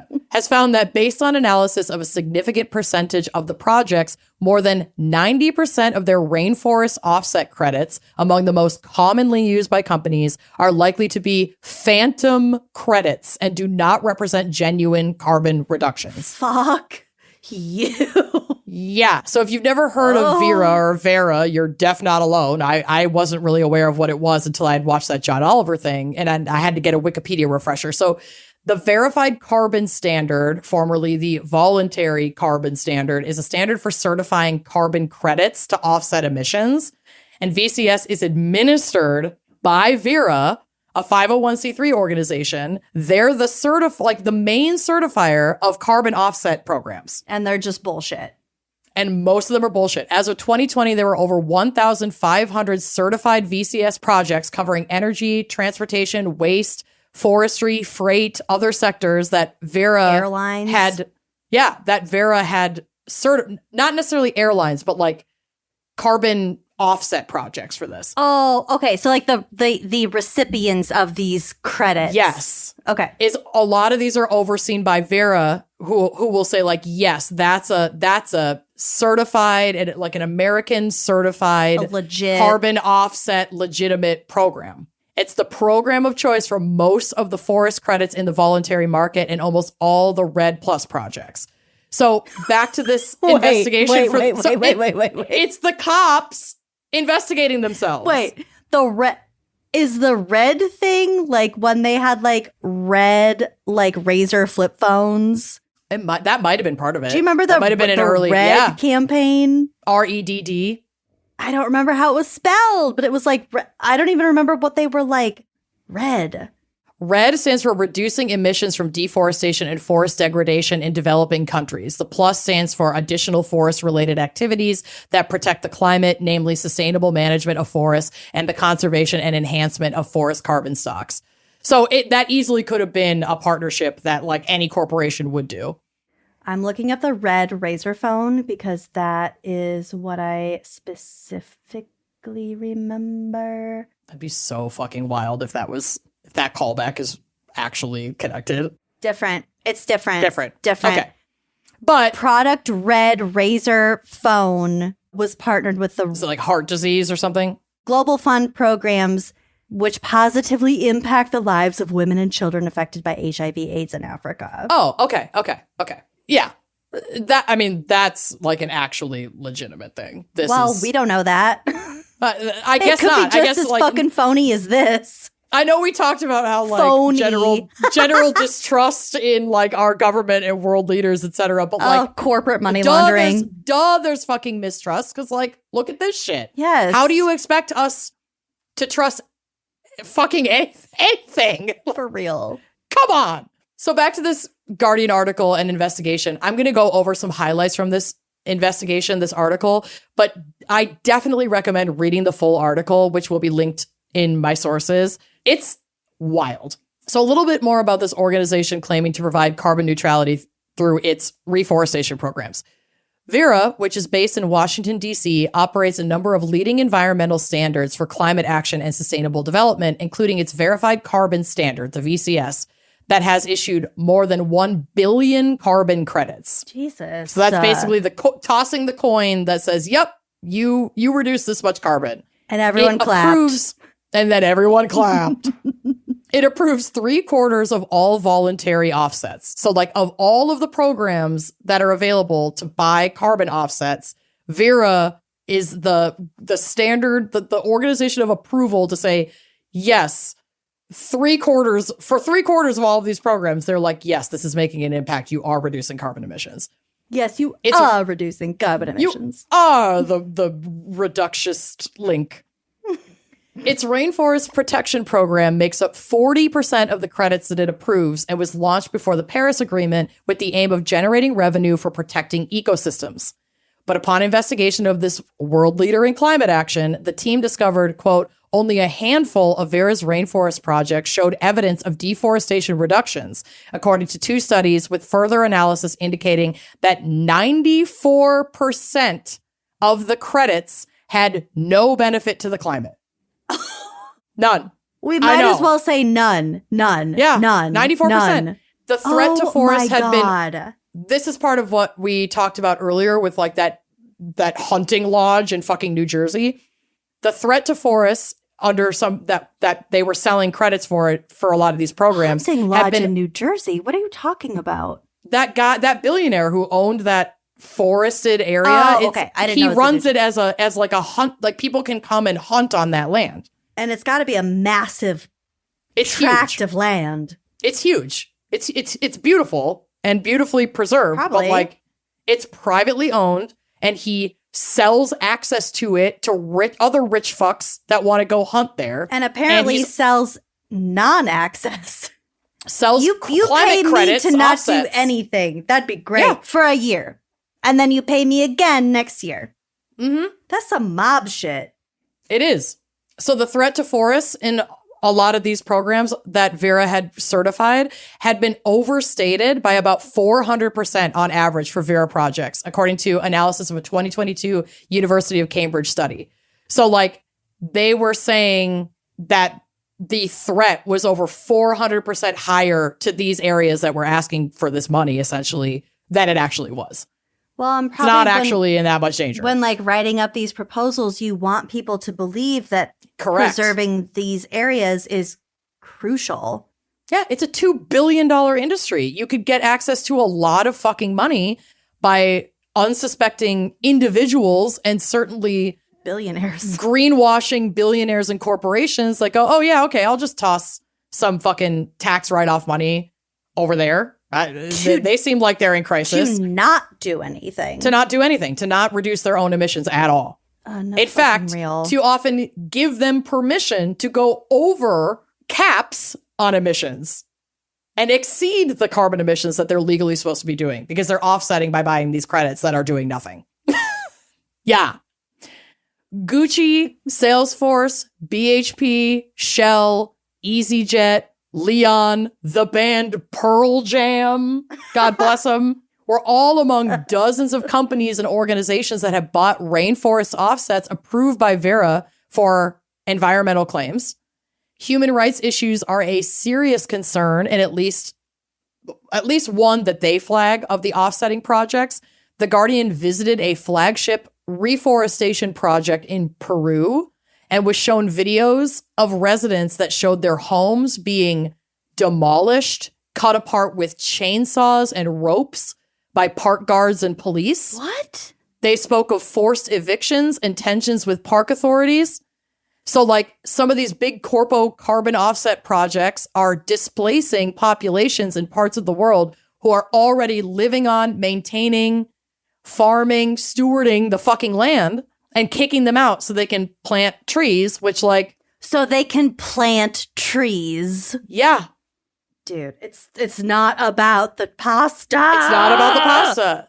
This was featured on the Last Week Tonight episode. This happened in a region of Uganda that was marked for reforestation, evicting thousands of residents who had been on that land for generations. Oh my farming God. on it, made thousands of people homeless. And they were not allowed to even, he played a clip. This was like a Swedish carbon offset company. And there was an investigative news story that uncovered that this had happened. And they interviewed one of the landowners who had been displaced. And they asked like, okay, well, can you show me where like that land that you used to live on was? And they were like, no, we can't even go near it. Like it's like they'll, I think under threat of like violence, they couldn't even go near it. And then after this news story broke, then this Swedish company was like, oh shoot, okay, we'll walk this back. But like they knew this was happening when they were doing it. They were just embarrassed because people found out about it. Yeah. Wow. Isn't that fucking crazy? I mean, I would love to say that you're shocked. That I'm shocked. Yeah. And I'm so not, because we started this episode at the top talking about how human greed is going to overcome everything. 1000%. The existence of humanity. Mm-hmm. So the two studies from the international group of researchers found just 8 out of 29 Vera-approved projects were where further analysis was possible. So there wasn't even further analysis possible on the majority of the projects because there's like no fucking oversight. It was just hidden. Yeah, they can't even just hand you the stats on like whether or not these are even reducing carbon emissions. But they were able to identify or get the hard scientific stats on 29 of these projects, and only 8 of them showed evidence of meaningful deforestation reductions. And remember, they've signed off on and certified like 1,500 of these projects.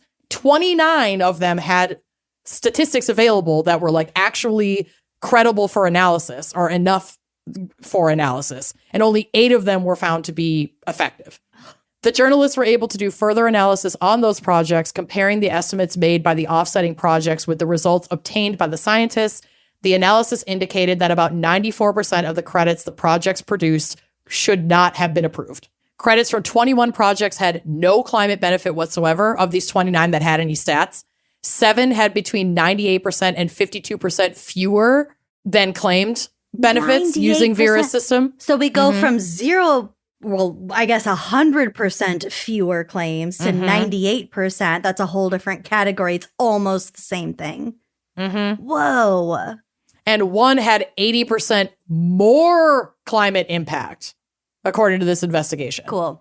And again, that's only one of the ones they were able to get enough actual tangible data on. So it's definitely way more than that. It's because we don't have the data to analyze the other 1,000+ projects. It's actual money laundering. It's money laundering. So what we're seeing in a lot of cases are corporations with deep pockets buying offsets to basically give them a tax write-off and carte blanche to pollute by paying to allegedly reduce pollution elsewhere. And while some of these offset programs can indeed have a positive impact, like I would say if you are out there trying to find somewhere that you could invest, looking for something like wind farms and going deep to make sure that they have commitment to replacement of fossil fuel or coal energy sources. And it's not just a widget you can add to your payment page. Yeah.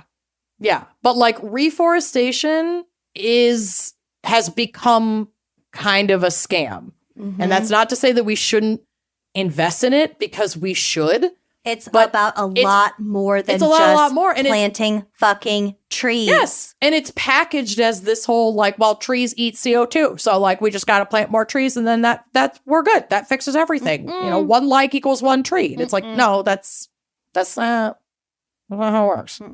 The real issue that needs to be addressed to have any lasting positive outcome is in reduction or, God willing, elimination of the emissions that these companies are paying to offset. So I know this feels really hopeless, but like this is another call to action to, as Lucy said, vote with your dollars, hold government officials corporations, like, hold them accountable, follow, support, and join climate activists who are working to hold corporations accountable for their environmental crimes. And just to urge you not to be lulled into a false sense of complacency by any big business that claims carbon neutrality. Oh like, my a God, lot of yes. businesses say this, and it's not true. The only way to secure that kind of claim is for them to mitigate their own emissions in-house, not by dumping money into a BS program and greenwashing their ads to get you to buy more of their shit and create even more carbon emissions that then they can just offset by buying more of this shit. It's crazy. And now that I'm thinking about it, like, more and more, I see those little check boxes Everywhere. Offset your carbon emissions for 21 cents. They were doing it at the gas station. Yes. Like, they do it everywhere. Yeah. Yeah. So, I mean, you can do whatever you want with your money, but if you care about the climate, that's not the shit that's gonna fix it. So, like, don't put your money there. Please don't put your fucking money there. Like, carbon offsets are a fucking scam. And I think we've talked a lot about, like, things that any individual can do to help with climate change, being pro-environmentalist. We talked about going vegetarian or vegan, which neither of us are currently willing to do. Limiting your air travel, which I'm not currently in the space to do. I mean, we don't fly that often. Composting, having an electric car, recycling. Even small things like, again, a lot of this depends on the accessibility in your community. But like, having no car. But if you can, even a couple times a week, walk or bike to run a specific errand rather than driving. Like the other day, I was going to the weed store and I walked out front and I looked at my car and part of me was like, I really just want to drive. But it's literally 2 blocks away. So I just chose to walk. Like, those are, and I'm not patting myself on the back for fucking walking 2 blocks. That's not what I'm saying. I'm saying that if you can incorporate things like that into your regular routine. I do a lot of my grocery shopping at a grocery co-op. And now in Minneapolis, they charge you if you get a bag at the store, like even a paper or a plastic bag. And like the co-op doesn't even offer plastic bags. But bringing your own reusable bag to the grocery store, things like that, like they're small. It's not going to solve the climate crisis, but that's part of voting with your dollars. If we're not consistently, as I drink out of my single-use plastic cup that I will rinse and recycle, but if we're not consistently buying these things, then it reduces the market for those things. So yeah, I mean, those are small things you can do on your own. But honestly, like getting involved in some level of climate activism, there are organizations in literally every state, every community that you live in.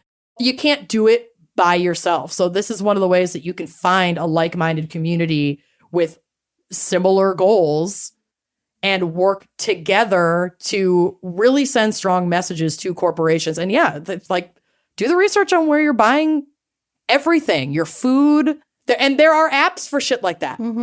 Like that's one of the ways that technology has made things in a lot of ways really easy. Like there are apps for places to boycott. There are apps for Black-owned businesses to shop from. There are apps for effective or at least like better climate options in our day-to-day products and our day-to-day activities. Yeah. So we can, as individuals, make those investments in our own routines and our own lives to help. But until we work together more as a collective, which includes voting for people that are actually going to, at a federal level, hold corporations like this accountable, all of those are actions that we can take to help mitigate the climate crisis.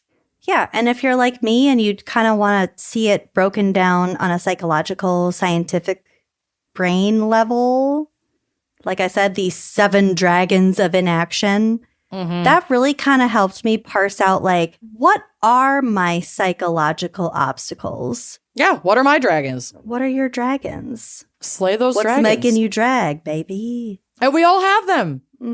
We all have them. I'm an avid recycler, and yet I will not think twice about ordering a steak.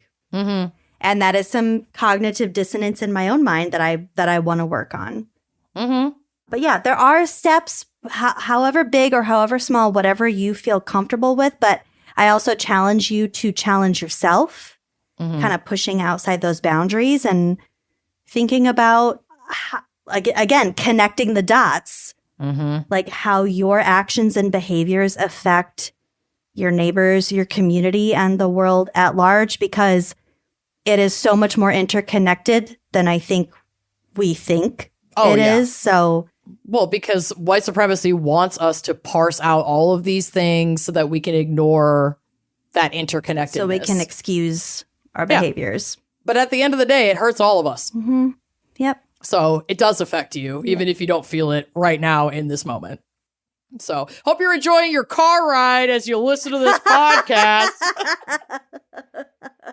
You douche. Hey, it's not all black and white. I drove to Home Depot for nothing today. Nothing. And then expanded my trip by going to Caribou. We're all guilty. If everyone can kind of understand, accept, acknowledge, and then do their part, we will be in a much better place. Yeah. So this was environmental crimes. Wow. What of which we are all complicit. Yeah. Tag yourselves. Thank you so much for listening, and hope we didn't depress you too much. We will see you next week.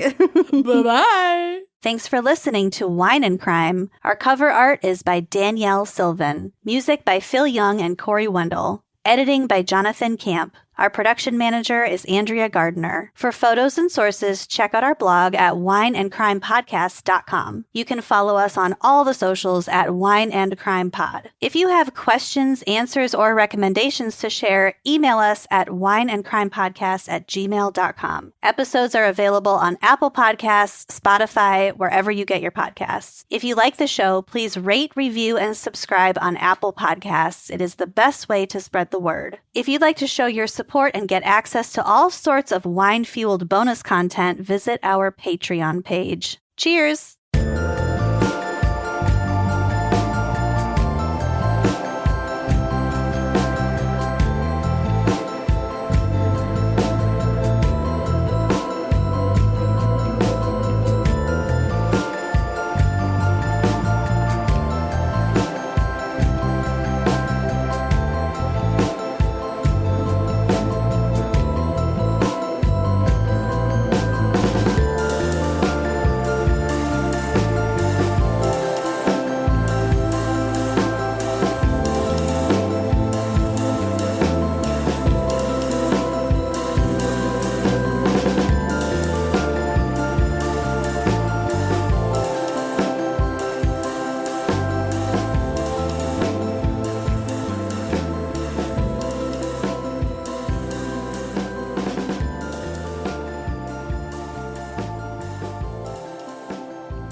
This episode is brought to you by Progressive Insurance. Fiscally responsible financial geniuses, monetary magicians. These are the things people say about drivers who switch their car insurance to Progressive and save hundreds. Visit Progressive.com to see if you could save. Progressive Casualty Insurance Company and affiliates. Potential savings will vary. Not available in all states or situations.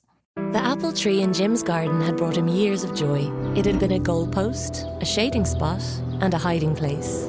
A little pruning and it'll come back stronger than ever. It's gone a bit wild. Just a few of these taller branches and we're done. Always ask yourself the question, are you sure it's safe? Look out for electricity wires above and below you. If in doubt, call us on 1-800-372-999. ESB Networks. Stay safe and stay clear of electricity wires.